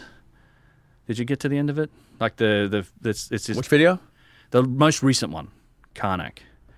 Right at the end, there's like a song at the end. Yeah, the last like 10 minutes of it is like a song. Yes, I remember that. Yeah, that's Kyle's music. Like, oh, no shit, really? Okay. Yeah. So, but we jam and they're good. I'm not. They're more they help me to manage the group, and then also, they're just more social and personable than me most of the time. Like, I'm a bit more serious. I'm happy to have conversations, but those guys are funny. And, so it's great. We work together really well. So yeah, but one of the things, like getting back to those boxes, I wonder, like, was the technology just so hyper advanced that like making something that precise wasn't a big deal? Like if some culture came along a million years from now and be like, how do they make this bottle so perfect and smooth? Like, not because there was a purpose, just because it was easy. So like those boxes, was it just really fucking easy to do that? And the pyramid too, or was it for a specific function? Like, how can you make that box functional? Well, there is a relation, and I have a long video on precision, and there is, and I said this the other day, I think to you as well, that there's a relationship between precision and function, right? You don't develop precision. Developing precision costs money. Like it costs resources. You only do that for a functional return. And when you look at the development of precision in the modern world, it kind of stems out of the need for like old naval cannons to shoot straight. The old days, you would cast a cannon and then fire it while it's hot and go, well, I guess that's the barrel, and hopefully that thing shoots straight now. And then they were like, well, we can make more accurate weapons if we actually, maybe cast it and then carve out and machine it, like slowly use a water wheel and turn out, a cannon barrel to make it shoot straighter. And that they started to draw that relationship. Then we needed to make chronographers, accurate timepieces that help with navigation, like longitude. We talked about longitude earlier, but it's very difficult to measure. Latitude's okay, you can use the sun for that, but longitude, you need accurate timepieces to be able to know where you are on that east-west time frame. And in fact, the way we used to do it, it was you'd go to where you wanted, and we'd basically move in right angles. Like if people would sail to get somewhere based on navigational maps, it was called like running down a westing or running down an easting. You would get to where you wanted on a latitude and then go that way until you hit what you needed to, because you knew you could head east or west, but you weren't sure how far you had gone. And it wasn't until the end of the 17th century, essentially, that we developed accurate enough timepieces to be able to navigate using longitude effectively. Then progression or precision progresses into the industrial age and steam engines and the need to create containment vessels for pressure, and that's now in the modern world we've got 7 Newton meter processes that we're developing silicon on, and you're packing millions and millions of transistors and complex logical circuitry into a tiny little footprint. But that costs billions of dollars to do, and we do it because there's a functional return on it. So a long way around of saying that you develop precision when you're chasing a particular functional return. And I think it's one of the indications to me when you look at some of these precision objects, particularly the more like the regular ones. The boxes are a good example. I think they were functional, and potentially some of the structures and even the sites were functional. And I think in order to get that functional return, they needed to make these things with precision. Now, in terms of the bottle that we looked at and industrial design, once you have a manufacturing system that supports precision's what you get. Like today, you buy a toaster, it's going to be industrial design on a computer, and it's going to be made in a manufacturing system that is just by its nature very precise. Like it's all there's no panel gaps on it. I mean, cars, look at the panel gaps between different panels on cars today versus in the 1960s. It's much better. Like you don't need it, but it's a result of the manufacturing system. So that's also an explanation that I like to use when it comes to the more abstract artifacts like statues that show tremendous precision, that look like they've been designed. And then they've been executed in a manufacturing system that gives you that precision. It gives you that perfect symmetry. It gives you these features that are like kind of hard to explain in isolation. But I do believe that they developed that capability to get some sort of function. What that function is, I don't know. Like that's where the speculation comes in. Like what was the function that the boxes did? This crazy correlation of these boxes in these pyramids or these boxes in these underground structures. Your Serapeum is an example. The pyramids are an example. Even across the Giza Plateau, the Osiris Shaft, you see these boxes underground and in these big structures. I don't know, but I get the sense they're functional. There's infrastructure on these sites. At Saqqara, at Abu Sir, at Dashur, at Giza, we have evidence for very complex systems of what I can only call channeled blocks, these U-shaped blocks that are below the floor level. So you have these floor tiles that might be a couple feet thick. In some cases, they're even cased on top of that. But right down beneath that stuff, you have this infrastructure of essentially piping. It runs all under these sites. It's all over the place at Abu Sir. We see evidence for it, Giza, Saqqara, like all these old kingdom sites. It's not something you ever see on the later sites. These are what the oldest of sites have these very strange and complex. Essentially, it could have been housing piping, it could have been housing cables, it could have been, we don't know. But and sometimes it's not all gravity fed, like sometimes they'll run all the way down beneath causeways to where there would have been water, and then it runs all over the site in complex patterns. At Abu Sir, it's probably the best example. There's Y joins and all these other things running beneath the floor, and sometimes using fairly exotic stone types like granite or white calcite or alabaster. And a lot of those stones show evidence for machining. There's a great example at Saqqara of machined alabaster U-shaped channeled blocks that are beneath the floor tiles. And it's a real mystery. We don't know why. I mean, it's like if you ask the explanation for what this white calcite or alabaster was used, it was prized for its white color. It's an expensive stone to try and use. It's difficult to obtain. Alabaster and calcite comes from, extinct and calcified natural springs. Like these are millions of years ago were natural springs. They've calcified over time. And to get white calcite, you actually have to dig all the way to the source of the natural spring. So it's wherever that was, it's not like an easy stone to get to. Further out from the source, you get sort of yellow calcite and brown calcite, but they were using white calcite. And, Egyptologists say that they prize that stuff for its color, for its clean color, or sometimes it can be transparent. In that case, what is this stuff doing buried beneath the floor level where it's never going to be seen? Like, it's literally a stone type that gets used in this underground infrastructure that's never seen.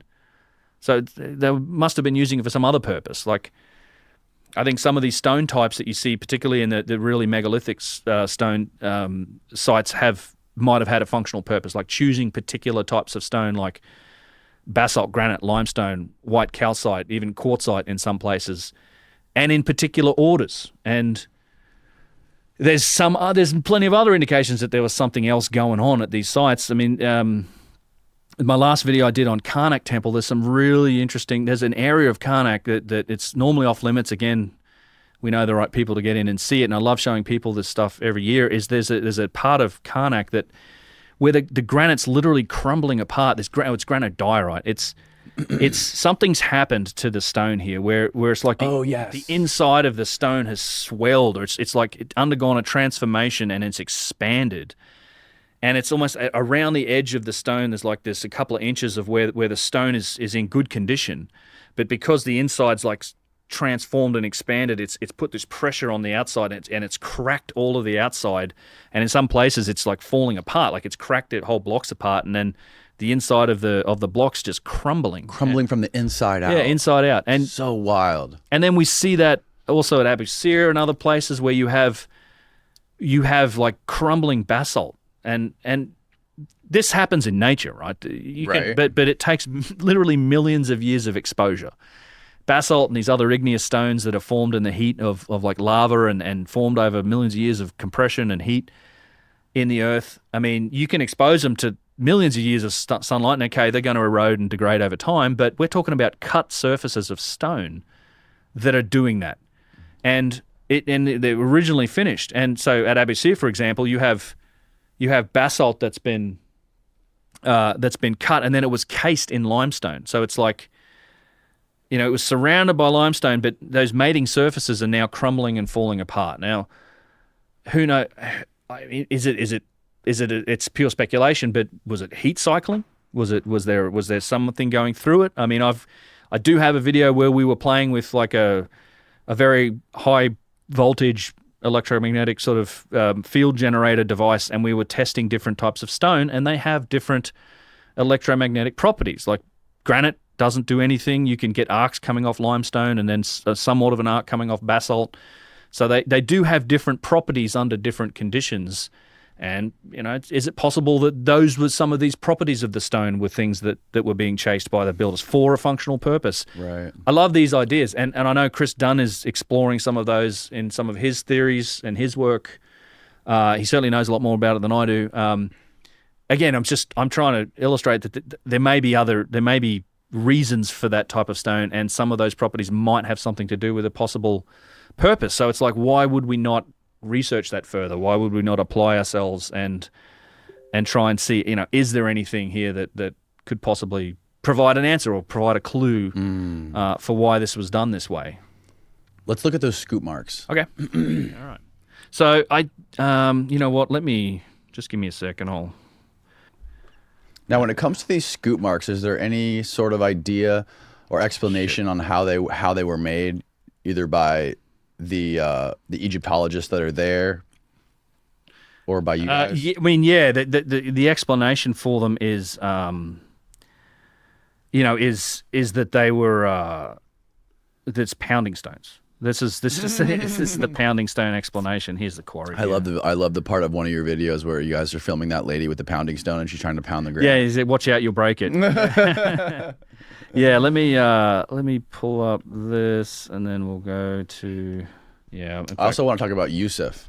Oh yeah, yeah. We'll get into that. That guy seems super interesting. In For fact, sure. they let him like run around there and guide people and tour and explain all this stuff that goes counter to the narrative. Yeah, Yusuf's great. I mean, I love Yusuf in just the fact that he has, he's such a knowledgeable guy, and he's the greatest. He's my brother. I sort of hit the jackpot when I when I met him, and he's a superstar for teaching people. It's what he does. Mm-hmm. It is absolutely what he does, and I will swear to God I will find these pictures here in a second. You said Yusuf has lived right there his entire life since he was a kid? He has. Yeah, Yusuf, so his dad, Yusuf's dad was Hakim El Ayawan. Mm-hmm. He's a really famous indigenous wisdom keeper and guide. He's unfortunately wested since then, or he's passed. He was the guide that was used by guys like Graham Hancock, Robert Boval, John Anthony West. Hakim's well known. There's lectures you can find from him online. He's got, at Yusuf's shop, he's sort of got pictures of Hakim from all over the world. He met all sorts of interesting figures. He's kind of been really well known, as a guide, and really interesting guy. So Yusuf kind of followed in his father's footsteps. He doesn't believe everything that Hakim does, and there's if you're interested in Hakim's theories, there's an author named Stephen Mailer who wrote a book, Land of Osiris, I think it is, and he was Hakim's student. And Hakim was the founder of this modern, I guess you'd call it chematology, this theory, chemet being the ancient word for Egypt. And he has a lot of interesting theories, but again, I wouldn't say that Yusuf subscribes to all of them. He has his own theories. He's done his own work. Yusuf's he's a practicing stonemason, so he works with this material. He's a very talented musician as well. Works with this material with his hands. He's very well versed in traditional Egyptology. Like he knows all of the rules. He can read hieroglyphs, and he grew up literally across the street from the Sphinx. In fact, it's still where his family store is. It's in Nazlet El Samam, which is a little village that's right near the entrance, the Sphinx entrance to the Giza Plateau. And the Awen family store is right there, and his balcony up the top, you're looking straight at the Sphinx and the Middle Pyramid complex. It's really cool. What are some of the theories of that guy came up with? Hakim? Yeah. Hakim has, here we go. Hakim has one of the things I can talk about, he thinks there was acoustical properties to a lot of these sites, that there were, some of these were sound hospitals. In fact, he even ran one for quite a while. And they had, anecdotally at least, very good results. They would take people to these ancient places into some specific areas that have, resonant properties, and they would, I don't know exactly what they were doing in there, but they had people that recovered from illnesses. And at least anecdotally from what I've heard, it worked. And then as the story goes, as it's been told to me, Zahi Hawass actually shut them down. He stopped them from doing it. Who was Zahi Hawass again? Well, Zahi Hawass was the long-term head of the Supreme Council of Antiquities, or the Department of Antiquities and Tourism, I think it's called now. Okay. He's notorious kind of figure. He had that debate with Graham Hancock where he kind of lost the cool. He's probably the world's most famous Egyptologist, certainly Egyptian Egyptologist, world famous guy. Written a bunch of books. I talked about him a few times. I've met him a few times. In fact, with the last trip to Egypt, we ran into him like 4 times. Really? Unreal. Yeah. He was just there. He was at. Is he a nice guy? He's a charming. He can be a charming guy. I suspect he probably. Look, I don't know him personally. Mm-hmm. I know he's treated a lot of people very fairly. He's probably been less fair to others. I had no problem with him. I was just on a tour, and this was the Graham Hancock tour where he was supposedly debating him, and we spent a day with him. And I think he's certainly had a history of being quite in the past. It's strange, he really attacks a few of the alternative authors, Graham. In particular, Robert Boval, he doesn't like. He's pretty fond of saying that, people are just charlatans trying to make money and they're all pyramidiates and stuff like this. But back in the day, though, he was quite friendly. And in fact, I've seen a picture of like Zahi and John Anthony West and Robert Boval and Graham Hancock kind of arm in arm at the Sphinx enclosure. And he certainly has enabled some interesting research to happen privately a few times. I had a video about the Sphinx temple that started to get into some of that with, there's an interesting correlation and at least these allegations of connection between him and the Edgar Cayce Foundation. Do you know who Edgar Cayce is? The American prophet. Okay, so this is an interesting story. So Cayce was a prophet, and a lot of people made a lot of money based on his predictions for the stock market back in the day, and he ended up he had these visions and wrote a couple books, and one of his visions entailed you've probably heard of the Hall of Records, right? Yes. This idea. Okay, so a lot of that comes from Casey. He talks about the fact that there's a Hall of Records in one of the locations. There's 3 of them, I think, and one of them is under the paw of the Sphinx, and then there's another one that's supposedly under. I think it was. I mentioned it earlier. It's Mount Nemrut, like the Nemrut tumulus pile, which is an insane site that I also saw for the first time this year. But so he's. That foundation, it's the ARE. I think it's the Association for Research and Enlightenment. Is essentially the Casey Foundation. Okay. And they've kind of been involved in private expeditions to Giza. They've been looking, right. They're trying to satisfy Casey's prediction about the Hall of Records, and they have been essentially digging and looking around at Giza and these other places since like the 1970s. Now. Zahi's very much against the anything Atlantis related. He's like, there's no ancient civilization. So in publicly facing, right? He decries any of that type of thing. But he did also grant like the Casey Foundation like a 5-year permit to do unlimited, essentially digging and excavation on the Giza Plateau, including in the Great Pyramid.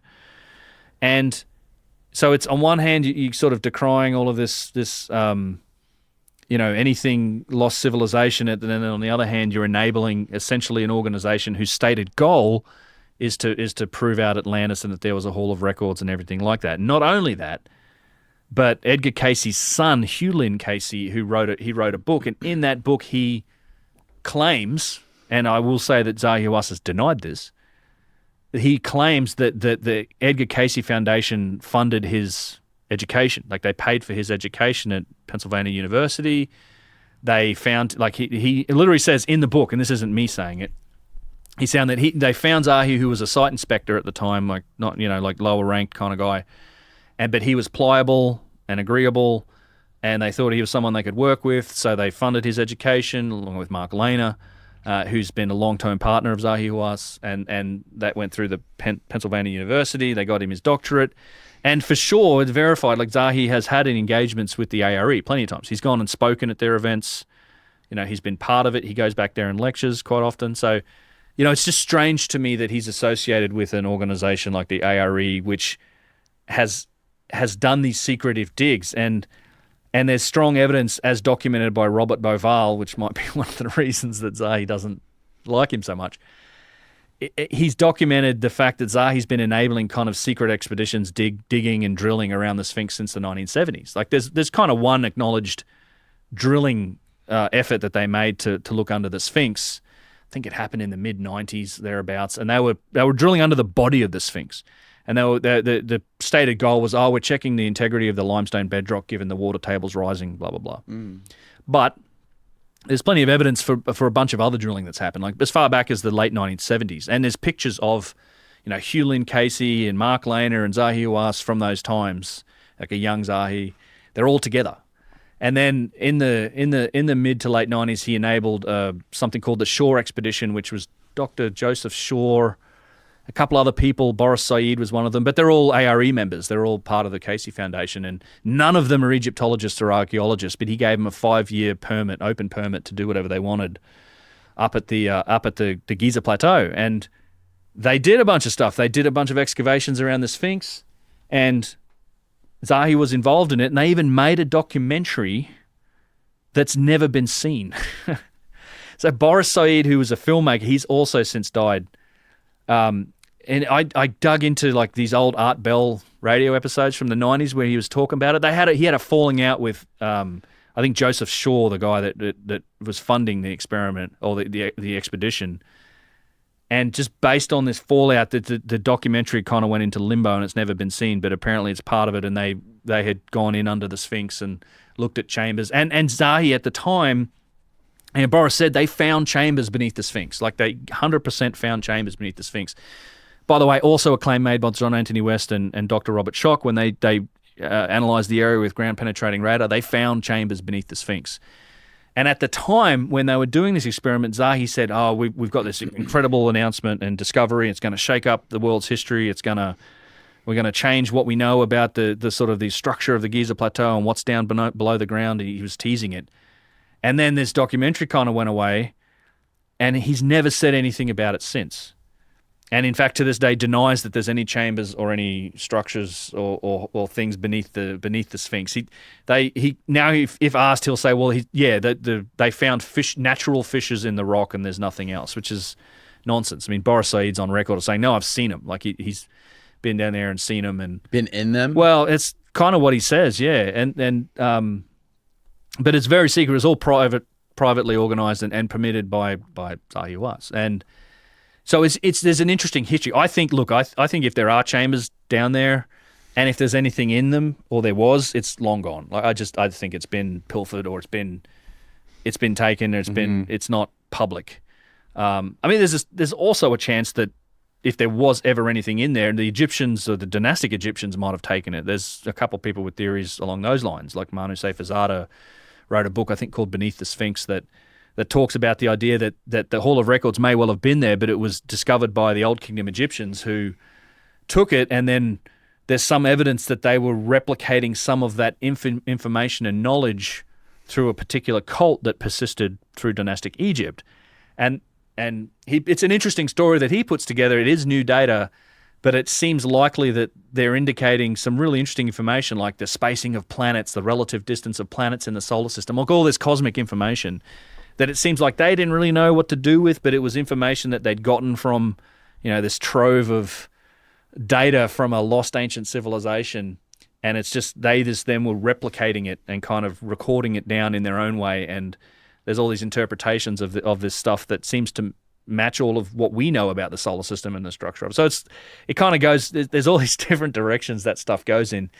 And I've been meaning to do a more dedicated sort of deep dive into that shore expedition and the history of secret digs around the Sphinx, because, the Sphinx and the Sphinx Temple, it is like it's described as a gateway. Like there is a lot of legitimate reasons to think that there's something below that structure in that part of the Giza Plateau. Like even the way it's historically depicted and talked about from ancient Egypt, like they often, when they draw out the Sphinx, I mean, they show it on a pedestal. Like the Sphinx is always depicted in these steles as, most of the time, on top of a pedestal.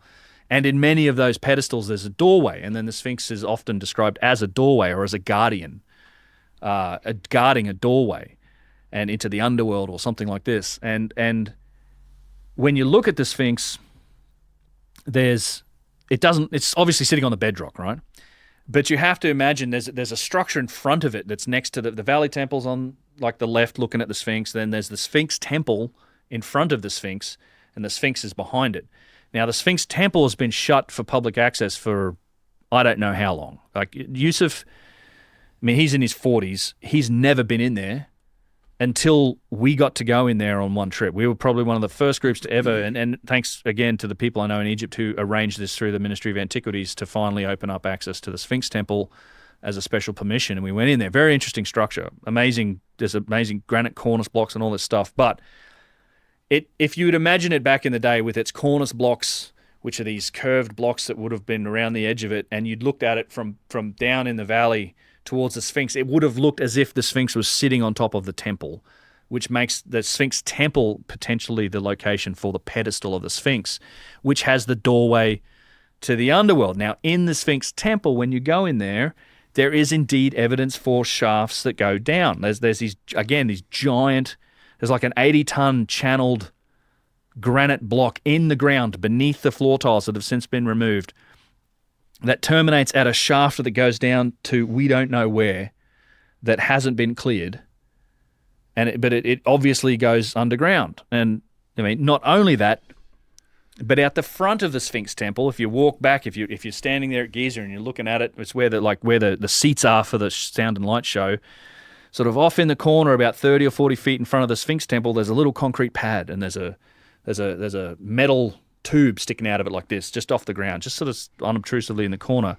That's where Zahi Hawass himself did a drilling experiment. So they drilled down like 150 feet. This is a limestone plateau. And at like 150 feet or 130, something like that, they hit granite. This drill hit granite and returned these shards and flakes of red granite from 130 feet below the ground. What the fuck? And there's not natural granite there. So what the hell is down there that deep, and it's made of granite? Right? Whoa. I mean, it goes on and on. Like you go halfway up the causeway, like connects the Sphinx and the Valley Temple to the Middle Pyramid complex. Right? It's this big causeway. It goes up to the pyramid. Halfway up it is what's known as the Osiris shaft. Mm-hmm. Now, this is 3 different levels that you can go into. Again, as a special permission. There's water at the bottom, but there's 3 chambers that go down to about 150 feet, and there's big granite boxes in them. And as you go down there. Right, and there's tunnels that literally lead off down the causeway that have never been explored at the bottom level. They're caved in and stuff, but they've never been explored. There's footage of when they did pump the water out back in the day when they were exploring it, and it was like a Fox, I think it was on the Fox channel, and Zahi was down there with a reporter and saying, oh, this was the tomb of Osiris or whatever, and she's like, well, what about these tunnels? Zahi's like, no, we've never explored them. We sent a boy in and he couldn't get very far, but we've never looked at as to where they go, so... Like, there's definitely underground chambers and infrastructure down there, and we honestly don't know if they've been explored and if, there's anything in there or if, what's happened, which is... What do you think his motivation would be to change his story on that and keep all this secret excavation secret and all this secret exploration and not to change the narrative? Like, what sort of motivations would he have? I don't know. I mean, if I think it's the typical. If there's any motivation, it's pure speculation. I'm not claiming this, all that I know it. And I'll just probably reiterate that Zahi's denied that he has any connection to the ARE. For sure, he was involved in these expeditions. I mean, there's plenty of people who talked about him being involved in these expeditions. Mm-hmm. And again, all of this happened 30 years ago now. But yeah, I mean, what motivates people, right? It's money and it's power and it's all these sort of things. I don't know. I don't know.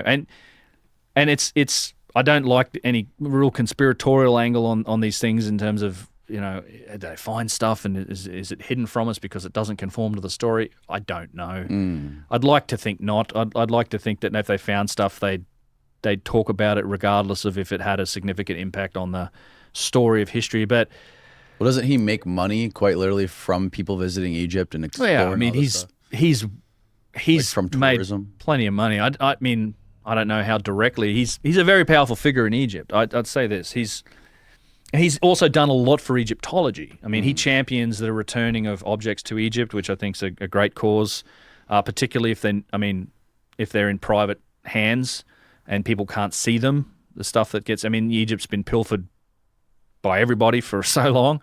Yeah, you were saying a bunch of this stuff's been found in Israel, right? Oh, it's all over the place. Yeah, all over the place. Yeah, I mean, there is stuff that I mean, you don't have to go back to just Israel, but you go back to the Americans, the French, the English. I mean, during all the periods of occupation of the last several hundred years, anyone who's been involved in the governance of Egypt. I mean, I think Matt Simpson just did a video, Luke Cavans actually did a video talking about how the British Museum is essentially full of artifacts that were stolen from Egypt. I mean, one of the sticking points is that the original Rosetta Stone is in the British Museum. It's been there for like 200 years. But it's, I'm like, if it's in a museum somewhere and people can see it, they have, people don't understand the scope of artifacts that have been found here too. There are warehouses absolutely full of this stuff in Egypt. Like some of the tombs in the Valley of the Kings are like they fill them up with all the artifacts they find in other places and lock the doors because it's essentially climate controlled. And I hope, and I've yet to see it, but they're building a giant new museum, or it should be just about done by now, the Grand Egyptian Museum. Biggest museum in the world from what I understand it's going to be. And I really hope that they have enough space and real estate to show us all of the artifacts that they just haven't had the space to show. I mean, there's so much stuff in Egypt and that's been taken from Egypt.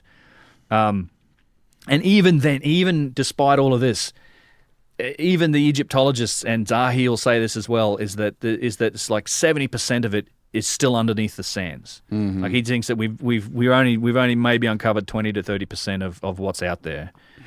So there's a lot going on, and but yeah, look, I don't know. It's an interesting sort of story to dive into with the history of some of these excavations. And like I said, it kind of goes back to my point about the pyramid earlier, where I hope that whatever they do and I'm sure somebody's planning it, that they're going to go and try and look for this chamber. I would very much hope that it gets shared with the world. That's all I want. It's like, share that information, let everybody see it. I mean, it's part of everybody's history. I don't care who makes money on it or doesn't, but it's just like, I think a lot of people would be interested. What is this right here? So this is the obelisk.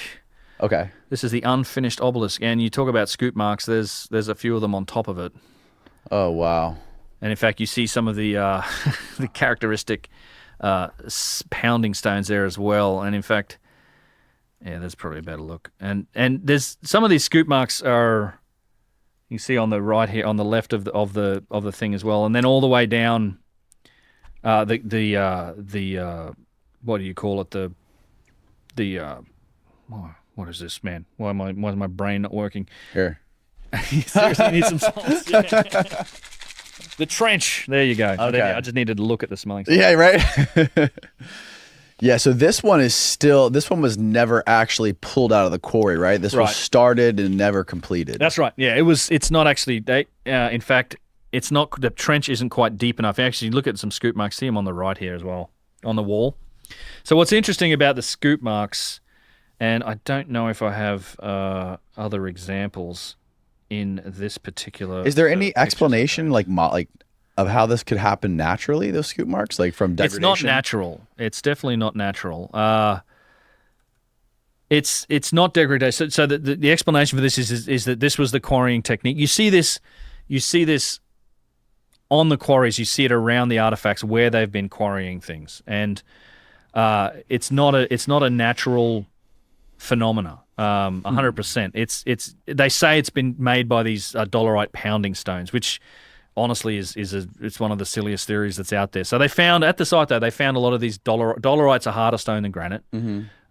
You will eventually grind away and remove some granite if you pound away hard enough. And again, studies have been done on kind of the removal rate of stone using dolerite pounders, and I cover it in one of my videos about the quarry. There's a lot that doesn't make sense when it comes to this particular quarry, and in fact, if I take a look at where's the Isis quarry stumps, so I have videos here. I'm sure I've got some. Okay, so you can see a number of different quarrying techniques in play at the Aswan quarry. The oldest being. Now, how far is that techniques. obelisk from the Giza Plateau? About 500 miles. Okay. So that's generally the. So this is like the general characteristical layout of it. And you see these scoop marks all over the place, right? They're all on the floor where they've been used to move stuff. You see those other forms of quarrying too. In higher layers, you'll see chiseling and you'll see wedge and chisel. But you also have these test pits. Now, this is probably not the best example, but holy so these shit. test pits that go down, some of them 30, 40 feet, they're like cut straight down into the stone. They're like a, I don't know if I have a better example here. Most of my stuff on this is video, but, here's one. So here you go. So see, this is like they have to put a grate over the top of this, and this is done using those scoop marks as well, which sort of starts to belie the challenge. Like, how do you get in there and pound, crouch down, and it's barely wide enough or broad enough for a person to stand in there, let alone get down on their, crouch down and pound it on the floor and then remove the material out. These go straight down. And what they're probably for is they're probably for testing the quality of the granite, right? When you're looking for a giant single piece of granite, you're not going to find that at the surface of any granite outcrop, because the granite's it's inferior up there. It's going to have cracks. It's going to have defects. Mm-hmm. When you cut down into the core of these quarries, this is where the highest quality stone is. It's got the large quartz crystal inclusions, and that's where you can find stone of a quality good enough to cut like a single piece block that isn't going to break on you. Right.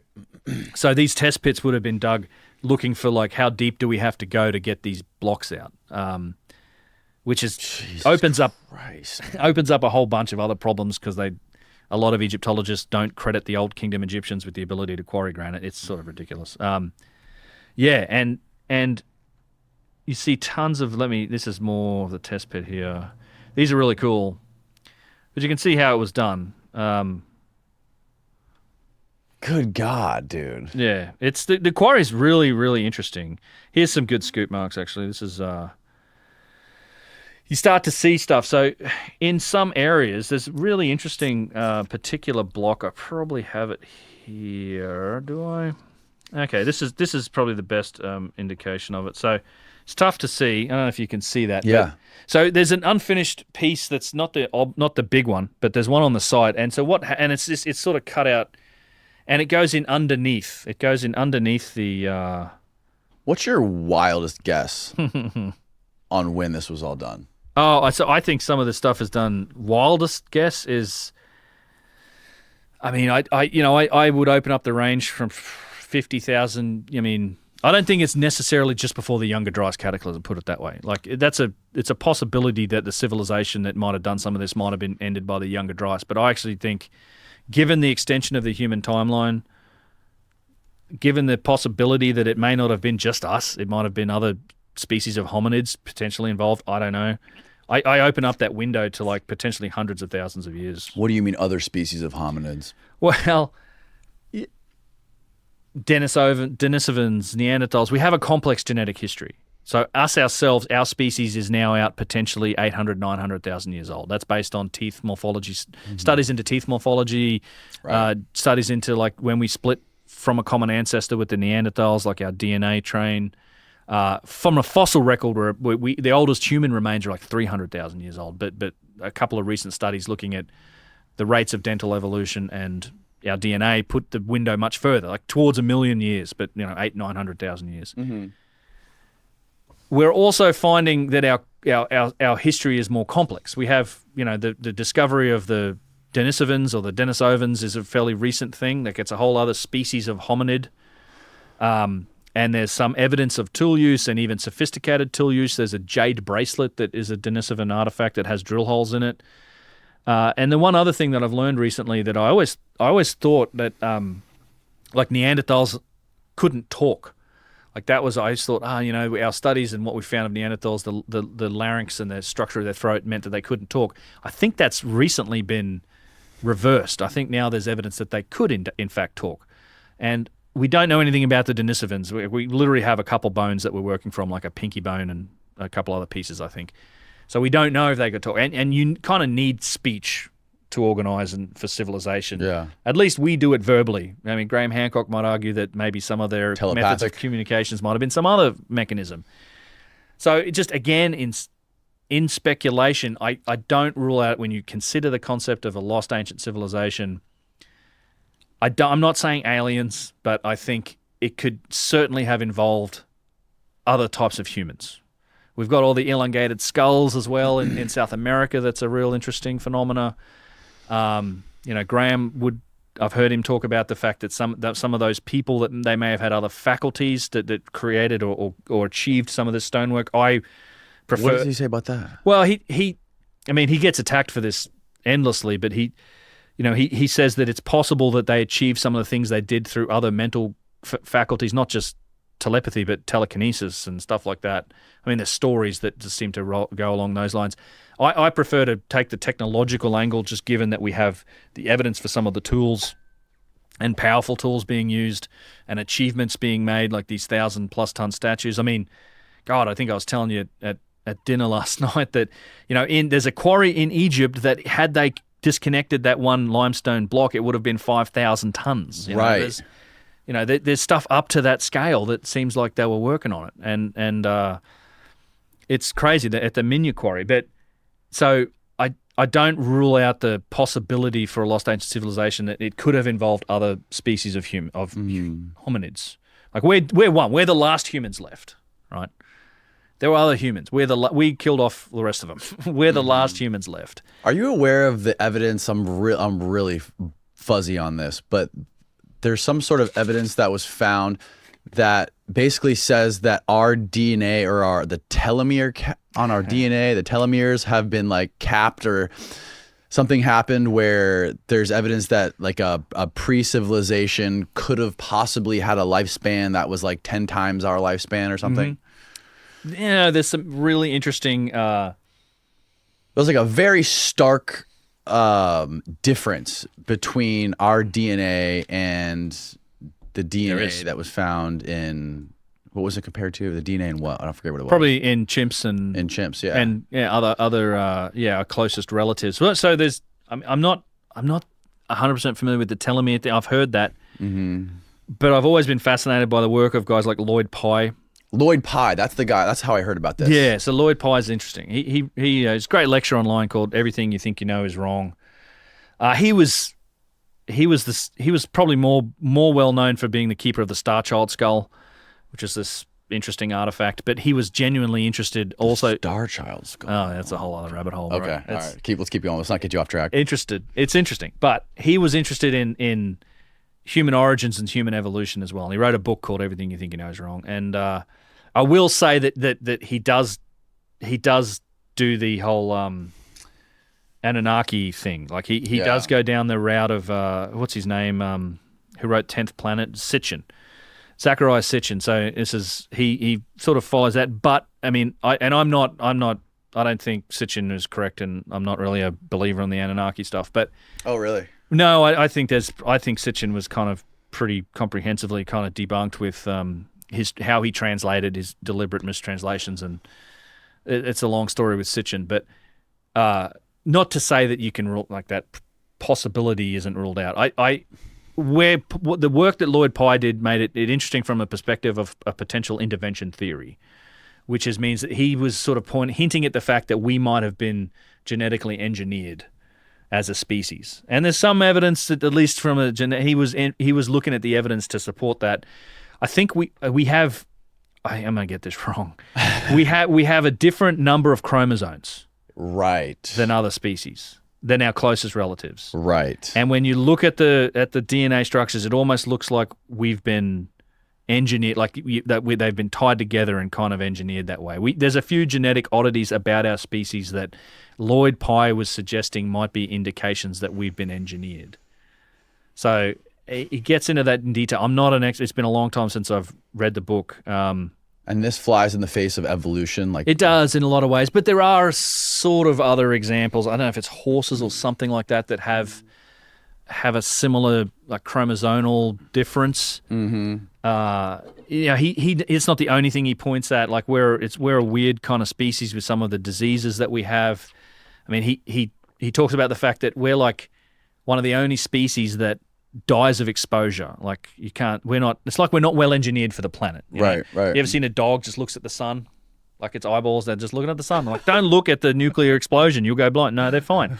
We go blind if we look at the sun. We don't have very good night vision. We die from exposure if we're left out, without clothing and shelter and all those sort of things. Yeah. We have a bunch of really weird genetic diseases that other species don't seem to suffer from. I mean, there's even some deficiencies in our genome that we're so far away from every other wild animal. It's insane. It is. Well, and that's always been true. I mean, the whole missing gap idea is you'd actually need like a dozen missing links, or the missing link. The idea that there's a missing link in the chain of evolution to get to humans, and like you need more than one.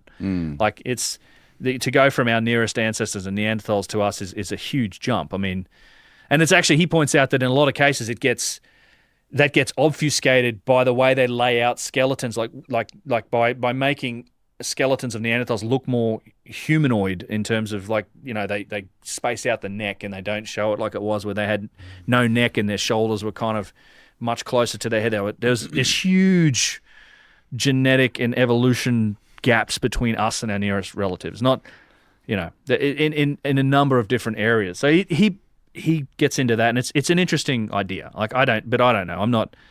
I don't know how to explain it one way or the other. I do rate the whole intervention theory as a possibility. So either the OG intervention theory, which is life itself, panspermia, like DNA itself coming to this world by intervention, or by just panspermia as an accident. Like comets could well be the progenitors of life in the universe. Like the fact we're learning more and more about the fact that there's, the amino acids and the building blocks of life could be contained in cometary material in those icy cores, or even if they're radioactive, they could be liquid cores. Liquid water could be carried by these things, which could contain the building blocks of life. And it's really interesting to think that this is the mystery that's at the origin of life altogether. And, we're definitely creatures of this planet too, I'd say that. Like you trace our DNA, we're part of the tree of life of this planet. But it's the one, as far as evolution's gone, from single cell organisms through the dinosaurs to us, the one part of that that's never kind of changed, that's never evolved is DNA itself. So the way that life gets expressed as a technology, the DNA, that's never really changed. Like DNA as a technology has not changed. It's changed its expression. Like it's the forms and the life that it creates has changed. And there's a real mystery at the point of origin of life, like how DNA came to be. This is an ongoing field of research. There are people trying to figure this out. I personally think it's quite unlikely that it was a bunch of, proteins and amino acids in some warm water that got hit by lightning and boom, there's DNA. It's a very complex structure. Yes. And even by saying that, so life might have been seeded on this planet, either like Prometheus style, where the aliens came and said, sprinkled some DNA in the river and away we go, or it just arrived on a planet from somewhere else. All you're really doing is kicking the can down the road. Like it still had to start somewhere. But it's a possibility. I mean, I wouldn't be surprised if panspermia was the origin of life on this planet. Could have been another civilization. I don't know. And I think there's some interesting lines of evidence and interesting thinking from people about the idea that it could have been a more direct intervention into evolution later on in time. I'm not saying I believe that. I just think it's interesting, and it's tough to rule out some of those possibilities based on the evidence. Especially when you look at some of the stuff that we're looking at here and the stuff that you've discovered. Oh. I think with beyond a shadow of a doubt that we have proved that you and people like you have proved that we're not coming from off of a linear timeline. No. I would agree. At least technologically. Yeah, I would agree. So let's see if I can show this to you. It's hard to see. I wish I had these photos. Maybe I can pull up a video or something. But which one? So is this? Are you looking at? Have you looked at that new 5 million or 5,000 ton obelisk? Is that? No, no. If you want to see that, I do have a picture of that. I would just say that I would finish off the quarry discussion by saying that with the scoop marks, the one other thing I'd just like to point out to people is that these are regular lines. You actually see it here. I think it's not a bad example. They start, like these scoop marks start and they're consistent and linear and they go all the way down and they actually go up and underneath this stone. So this stone's being quarried out, the one in the foreground here. And they go all the way up and under. So it's like this one continuous tool mark. I have a long video on the scoop marks that gets into the details of why this isn't, the pounding stone hypothesis isn't a plausible example. And I think it's telling also that if you look at the quarrying methods that they will show you in the quarry, okay, there's pounding stones, which is literally with a stone or rubbing on it with a stone. And then you go up in sophistication to the wedge and chisel approach that I talked about, where you're hammering wood into, like you make these grooves and you hammer wood in. And then the other example is, you actually have straight chiseling, where it's later in time and you've got hardened steel, you've got long steel chisels and you're banging it in and you're just like carving the rock and then splitting it. Yeah. So you can think of that as a sophistication goes up. But what they're extracting and the stones that they're taking out is the absolute opposite. They're using those other methods to take smaller pieces and little pieces off the sides of things. But the pounding stone method, the most primitive one, is also the one supposedly responsible for the biggest goddamn pieces you can find. Like it doesn't make any sense that the most primitive technology is the one supposedly responsible for the 1,000-ton artifacts, and there's a good example of how old that is. If I go back up to my podcast images, we go back to the quarry, is in this area here, right? So this is what's known as the harbour in the quarry. You can't normally get in here. I don't know. One time we wandered down here and we were in here, and so supposedly this is where they would park the boats, and they call this the harbour, and it's not a harbour. To me, what you're looking at is the remnants of a trench for a giant object, right? So look at this thing. So this is a piece of stone that was probably extracted from here. You see the scoop marks along the side. I think it's as big, if not bigger, than the unfinished obelisk. And it's in this lower area. I'm standing there, and it's called the harbour now. But I think you're looking at what is left after they've taken something out using this scooping technique. What's interesting about it is that it's got painting on it. It's got all these depictions of ostriches, or some people say they're flamingos, and there's all this painting on it. And what gets even more interesting about that stuff is when you look at this style of this artwork that's on this area. You see it keeps going down here, and all of these walls are gone. The closer wall to us has been quarried out entirely, but this was a big trench, and this huge piece of stone was removed. That type of artwork, and I've got many more examples than just this, it matches this stuff. Now, this stuff is a style of painting and artwork that is very much associated with pre-dynastic times, right? So before the dynastic civilization ever started, the artwork that's on the wall in that quarry matches the pottery and diagrams and drawings that we see on pottery vessels that come from pre-dynastic times, that have been found in pre-dynastic burials. So what this infers to me is that artwork done in that quarry was probably done in pre-dynastic times. It was done using the same art style. They used a much different art style. There's other carvings in the quarry where the Egyptians did their thing, the more dynastic, typical kind of hieroglyphic and artwork. This red ochre paint with the style of carving, these birds on this thing match the birds in that. There's a bunch of other examples of it.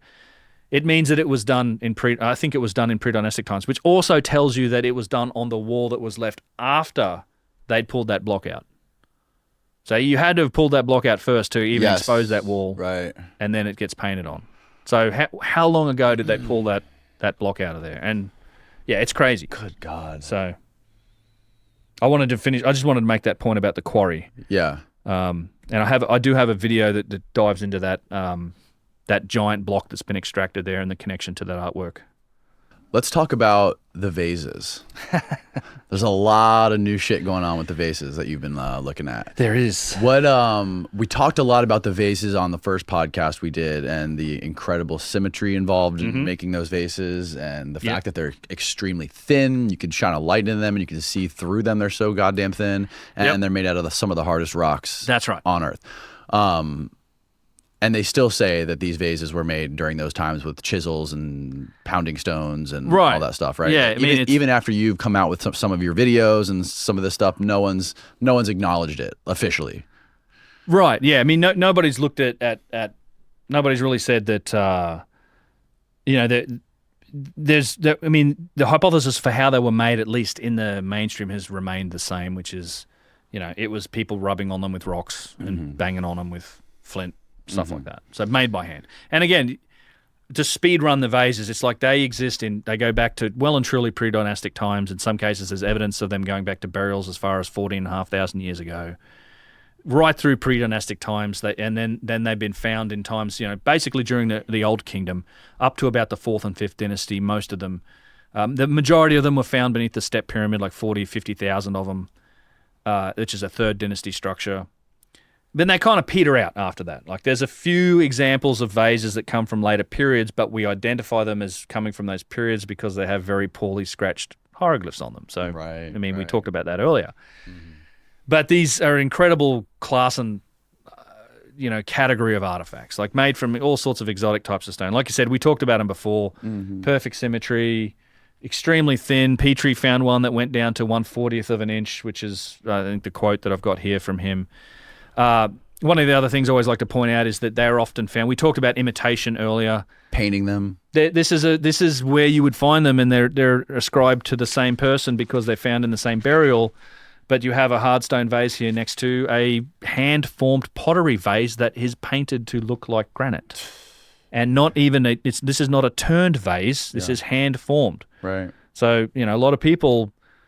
Even when you get into the details of arguing about this, the people are like, okay, they made them on a lathe, but it was just a simple lathe because the idea that you're turning the stone to get these results. Right. I'm like, okay, so if they had lathes, why didn't they have the pottery wheel? The pottery wheel was a much simpler application of the wheel than a lathe is. But it's just a facetious sort of argument to suggest that these came from the same people. I think they're inherited and they're older. But what's happened, and there's lots of evidence, they go way back into time. Lots of them discovered, they were inscribed. They were definitely reused and inherited. There's a depiction of how they were made that was found at Saqqara. This is what they used to basically say, this is how they were made. It's basically like bent sticks with weights on the side and flint tips. This guy's got his hand in the middle of it. Yeah, like he's rubbing at it with a hand. But what they're showing you here is the vase making industry that happened after the Third Dynasty. Right. It's the alabaster vases. It's just white calcite. It's a 3 on the Mohs scale. It's much softer, and we have lots and lots of examples of beautiful alabaster vase work. But it's very simple. It's not simple. It's artful. It's not precise. You don't see the same symmetry. They're off balance. They don't, they don't have the same properties as the very hard stone vases that seem to come from earlier times. So what's happened though since I talked to you last was that we've finally been able to take this analysis to a new level. Like we've finally been able to get our hands on what is a privately owned pre-dynastic rose granite vase and subject it to structured light scanning. This was the first step we've taken. This happened at the start of this year of 23, and we've come a long way since then. And structured light scanning is a process where you're basically 3D scanning it with lasers, and you can basically create a model of the artifact down to about the accuracy of about 1,000th of an inch. So take an inch, divide it up into 1,000 pieces. A human hair is between 2 and 3 thousandths of an inch thick. A sheet of printer paper, maybe 5 or 6, something like that, thousandths thick. So where accuracy is down to less than half the width of a human hair. So it creates an extremely accurate model of the vase. Now, once you've got that model, you can start to do some interesting analysis on it. You can start to look at, okay, how precisely was this thing made? And that's exactly what we did. So this is the vase. It's actually only about yay tall. It's like 6 inches tall, maybe, little tiny thing. And that's it being scanned. And once we did that, there were a couple of professional metrologists, and these guys work in the aerospace industry. They make parts for jet engines and turbines and the space rocket ship stuff. These are professional engineers that they're professional metrologists, and metrology being the study of the science of measurement. So in those fields, you have to. You use these techniques a lot in those fields, and it's very important, right? We want to make things precisely, and this is a good example of precision enabling function. It's like turbine blade manufacture and stuff like that, like efficiency of jet engines, all that sort of stuff. These guys work for one of those companies, and this is what they do on a day-to-day basis. So they analyze the scan, and they ran it through a coordinate measurement system, and what they found was just astonishing. Like the results and looking at just how precisely this thing was made, absolutely astonishing. And in particular, it's not just the precise nature of the surfaces themselves, but it's the interrelation of one surface to another. So, making the different parts of the vase be perpendicular or parallel or perfectly aligned with other parts of it. So the way this works, it's fairly complex, but we can sort of step through it. The first thing to note is the vase itself is an ellipsoid. You can't match it to a regular geometric shape. Right? It's not a circle, it's not a sphere, it's not a cone, it's an ellipsoid. And what you want to be able to do is match geometric shapes or regular shapes to parts of the vase so that then you can do geometry on them. You can calculate center lines and center points and the how perpendicular or parallel are they to other parts of the vase. So things like this. So we essentially start by creating, an XYZ three-dimensional grid, which helps us derive things like, center lines, axes, and then we can start to compare the other parts of the vase. So the way you do this in a CMM system is you match geometric shapes to parts of the vase. Now, you could do that with 5. You could say, like, all right, we're going to match a flat plane to the top of the vase, the lid, and we're going to use 5 points to do it. It's not going to be very accurate. It's not going to represent that surface very well. But if you do it with thousands and thousands of points, the more points you use of reference, the more accurately it's representing that surface. So you'll see in these slides the fact that we're using thousands and thousands of points. So in this example, there's nearly 4,000 points of reference has been used to match a flat plane to the top of the vase lip, to the top surface, and then the measurement we're doing is like how close to perfectly flat is this? It's within 3,000ths of an inch, so it's very flat. Like that flat, the flatness of that surface is within 3,000ths of an inch of being perfectly flat, basically. So very close, very accurate. Around the width of a piece of hair. Yeah, that's just the top. So then you can go further from that. Now we can look at, all right, let's look at the vase mouth. So this is that round part on the inside of the neck of the vase, if you like. And so what we're doing here is we're measuring it with a cylinder. As you can see that on the left of the vase mouth there, there's a little cylinder icon, and we're using like 10,500 points to match it, which is a lot. I mean, this actually has got some damage on the inside of the neck too, this vase.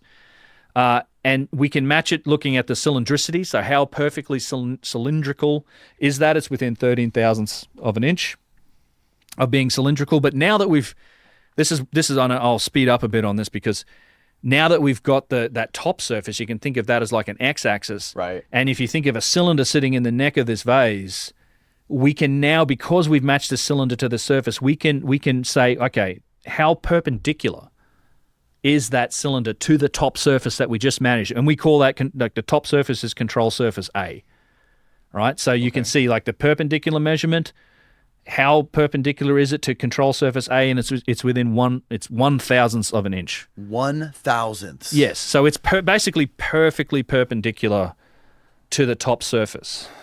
Now, top surface is A, and now we've got this vase neck, this cylinder in the vase neck, and the center line of that vase neck.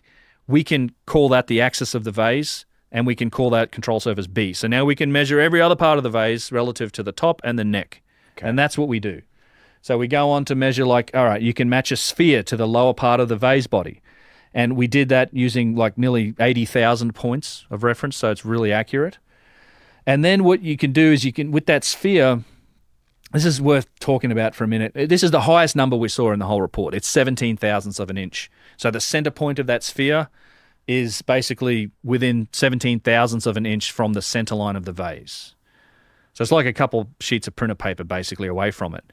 Now, it seems like a big number relative to the other numbers, but what this is telling you a lot more than just like how close is that center line of the sphere. What spheres are interesting, like if you took a sphere and you deformed it at all, like small on the bottom, or you pushed it or whatever, it's going to shift that center point dramatically, right? Mm-hmm. So what this is telling you is not only is this 17 thousandths is no joke, like that's extremely close. The exact center point of that sphere is really close to that center line of the vase.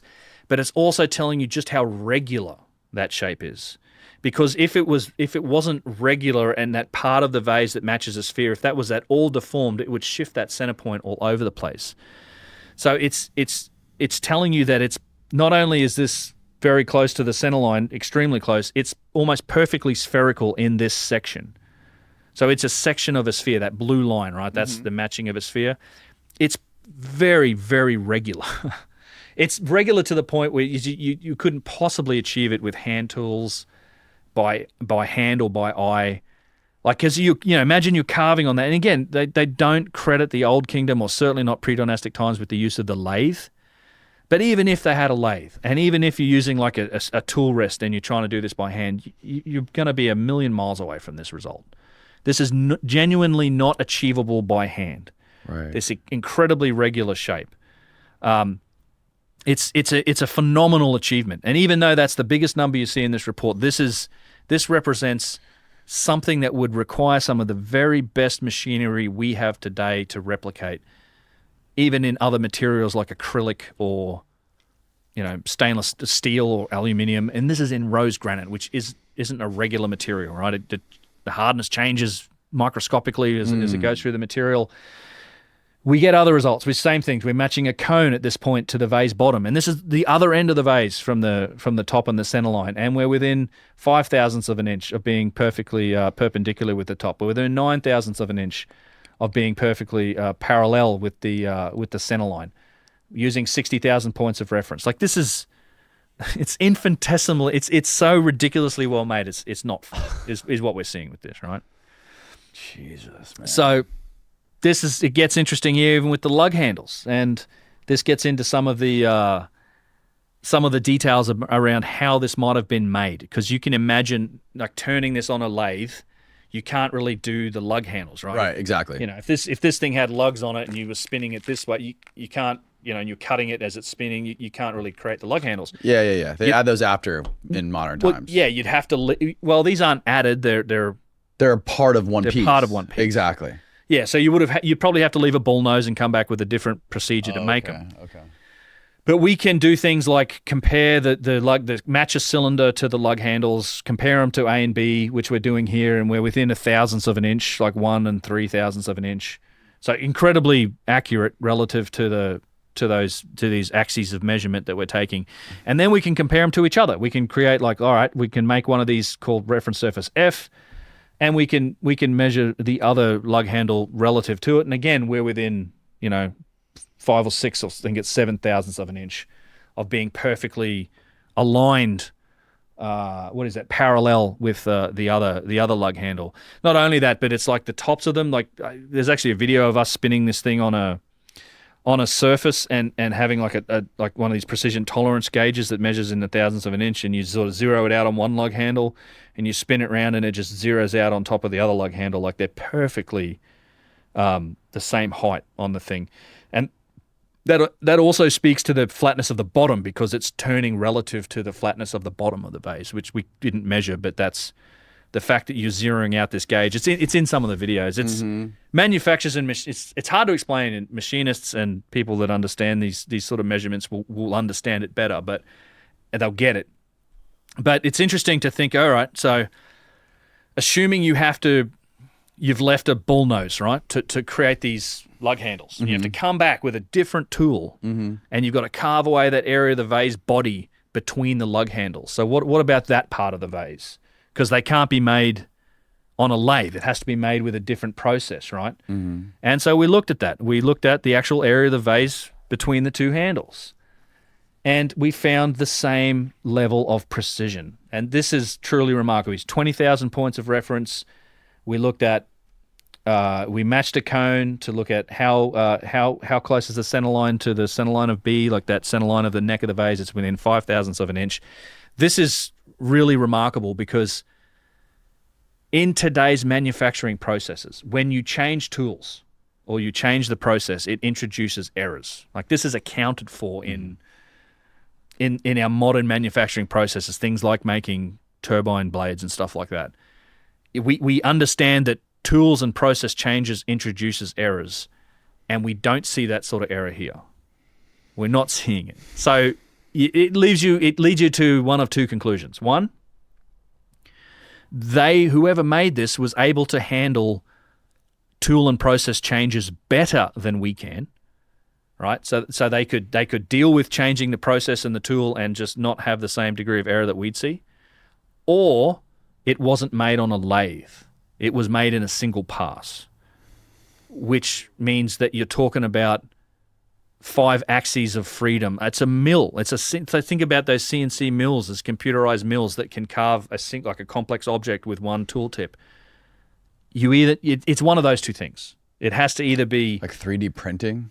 Not print. As far as we know, this is reductive. Reductive, right? As in we're like taking it and carving it away. Right. Okay. Yes. Obviously. Yeah. Yeah. Right. Geopolymer. The idea. I don't mean. Yeah. Right. That doesn't make sense. Like print, but think about like a CNC mill, like a complex 5 axes of freedom with an arm. Yes.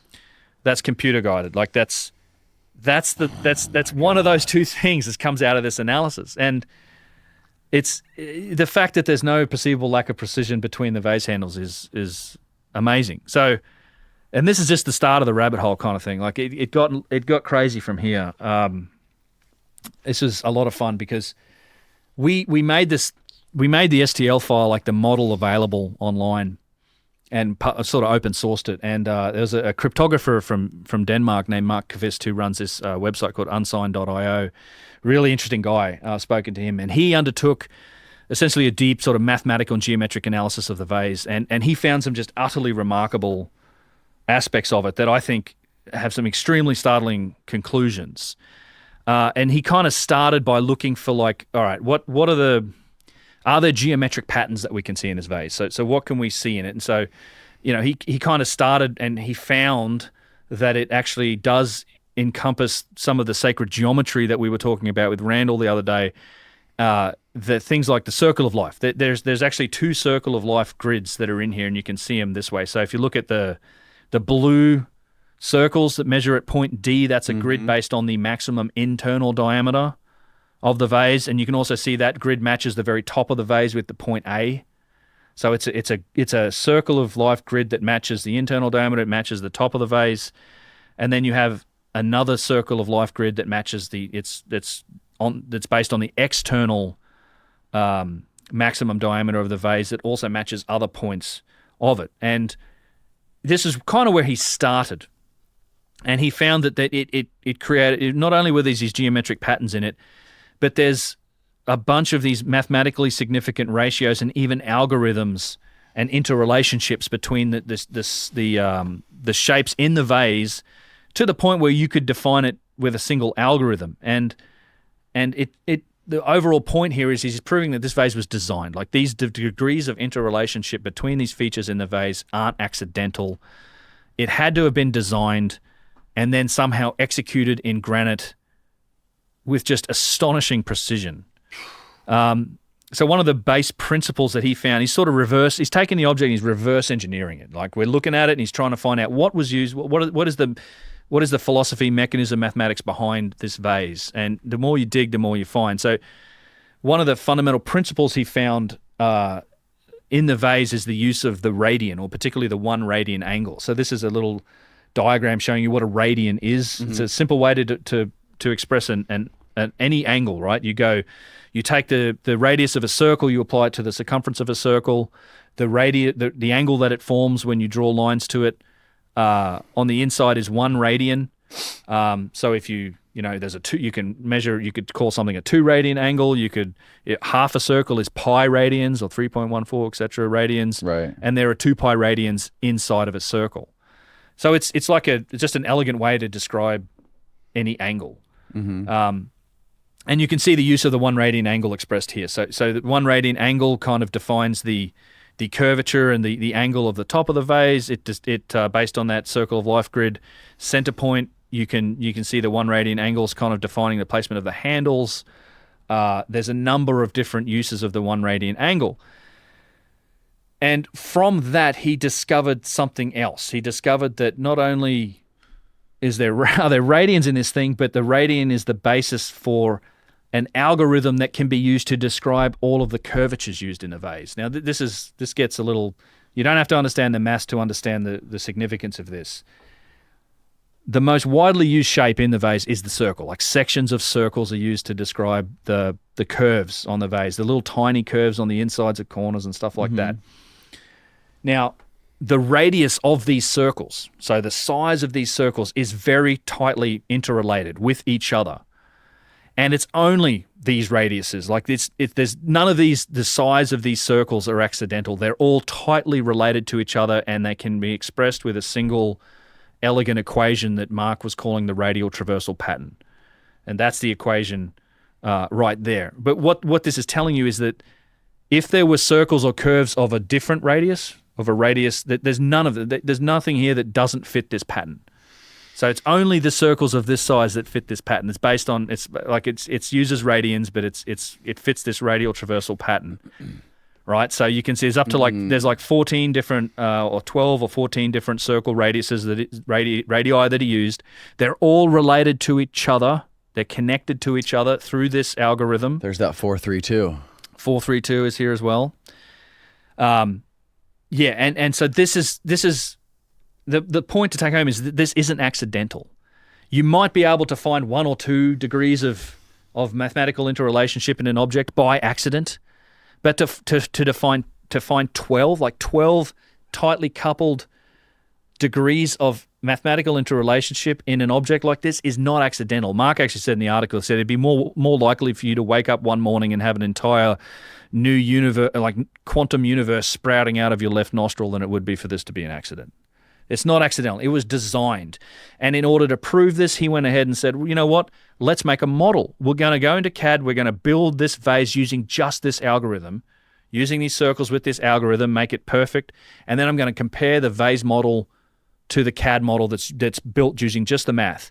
And he did that, and the median radial deviation, so the difference from the actual model of the scanned vase to the model he built using the maths, was 9 micrometers, which is 0.3 of a thousandth of an inch.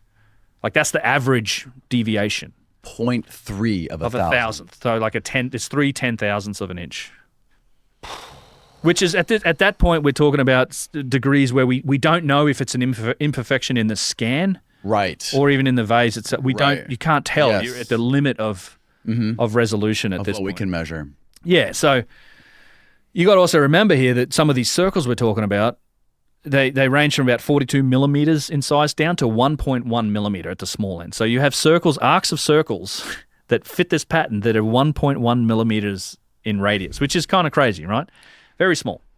What was Randall saying when you pulled this up the other day? He was like kind of freaking out. He was. I don't think he's watched all of the videos. I'd love him to see. I want to talk. I haven't had the chance to take him through it yet, and I'll probably do that in Montana here. But he was kind of losing his mind when he saw this because he saw something very similar with the radiuses of these circles compared to some of this plasmoid technology that he was talking about. Yeah, and I think he would. This other stuff was interesting too. The fact that other than the radial traversal pattern, we also see pi, golden ratio. We see other sacred geometry put in here. So the image on the left shows you pi to within 0.1 of a degree. The image on the right shows us the golden ratio squared to within less than 0.1%. I'm sorry, not degree percent. Less than 0.01% accuracy with the golden ratio. There's actually the golden ratio shows up in a number of places. I've just used a couple of examples here. It also has encodes pi to within 0.1%. Can you explain what the golden ratio is for people who might not know? So people don't know. Golden ratio is the aspect or the ratio of the universe. The golden ratio is a fundamental principle of the world. Like it seems to be an encoded ratio that is encoded from DNA up to the formation of galaxies. It's 1.6, et cetera. I can't actually remember exactly what it is, but it's the ratio expressed by living things. It also can be found by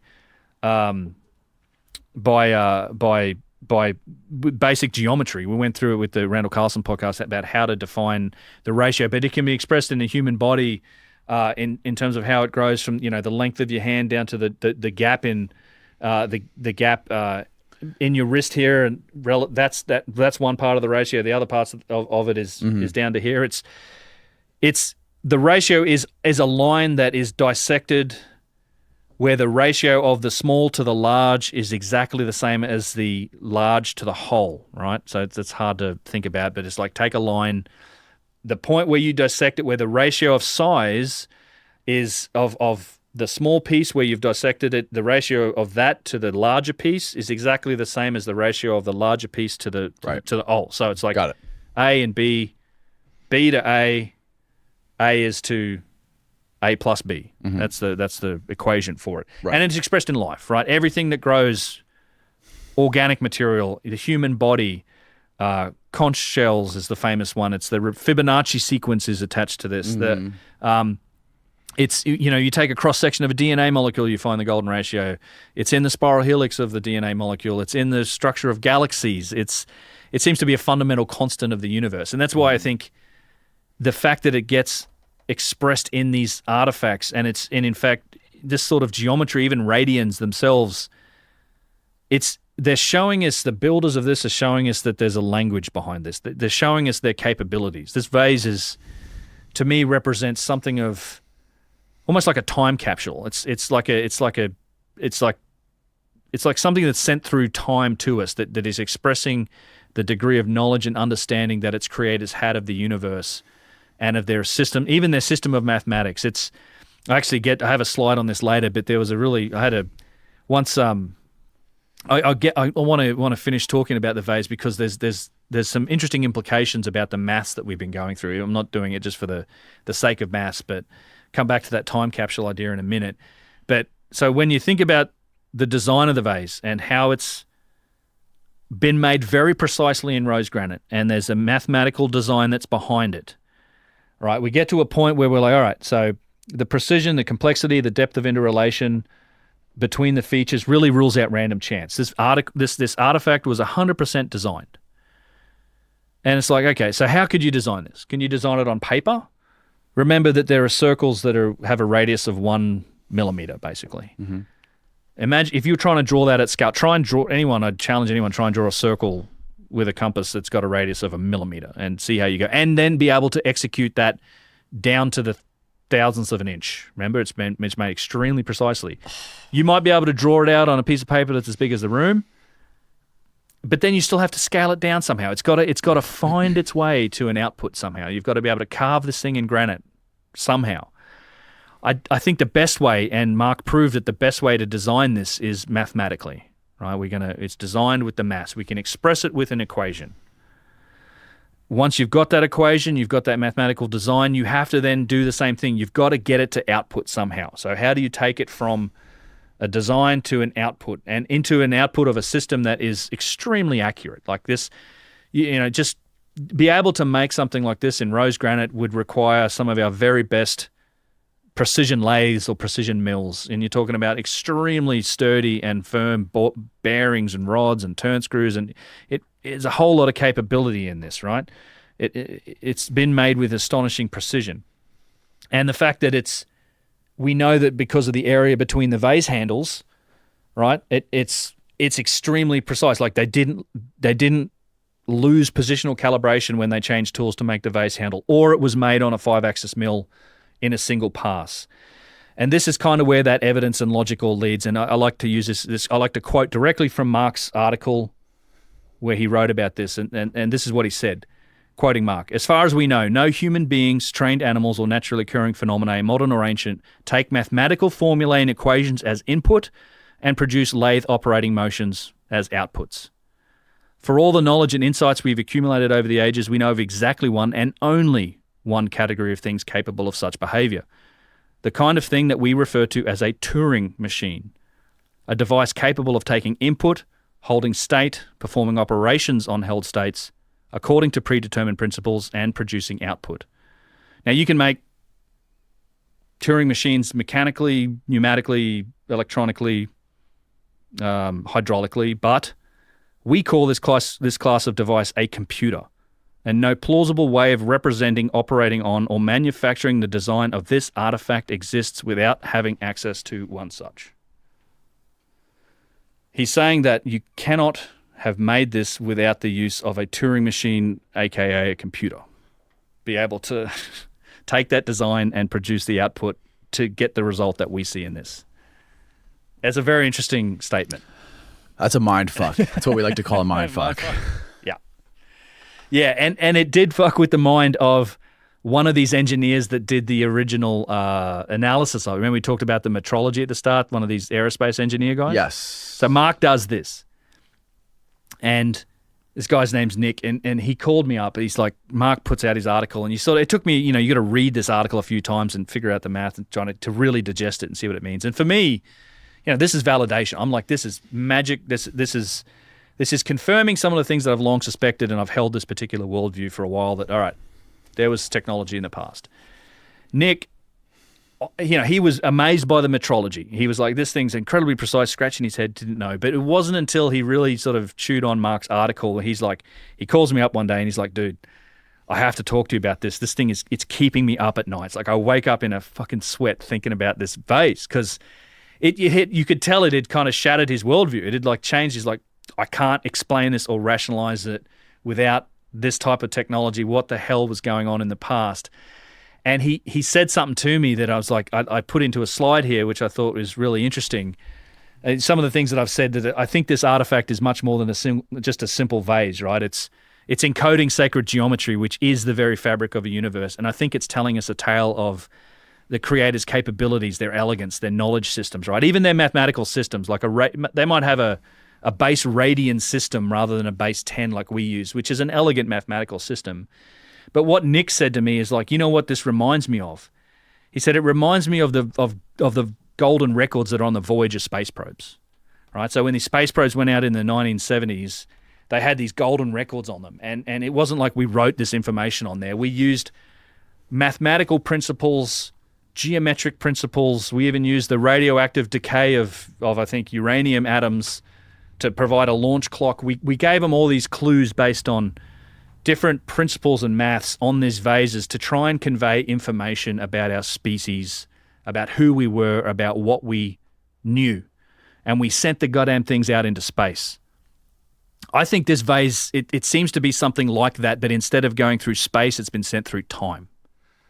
It's like one of these golden records that's been sent through time to us, and and if we have the eyes to see it and the ability to decode it, there's all this information that we can glean from it, and we can learn something about the past from it. And that's what Nick was telling me. I was like, that's a fantastic analogy for it, and that's truly what it is. The deeper we look, the deeper this rabbit hole goes on this thing. And yeah, the crazy thing is too, this was the start of the year we did this, and we've been working through it, but it's not the only one. You guys did more vases? We're doing more vases. We have literally 20 or 30 more that we're working on now. Early results, we're seeing similar results for a lot of them, even better in terms of the pure metrology and precision. Like some of them are zeroing it out on like the 1,000th scale. What? We're also measuring stuff in CT machines now, which can go down to the micron. So even 25 times more accuracy than the structured light scanning. Yeah, I think. Oh my gosh. Very interesting. Yeah.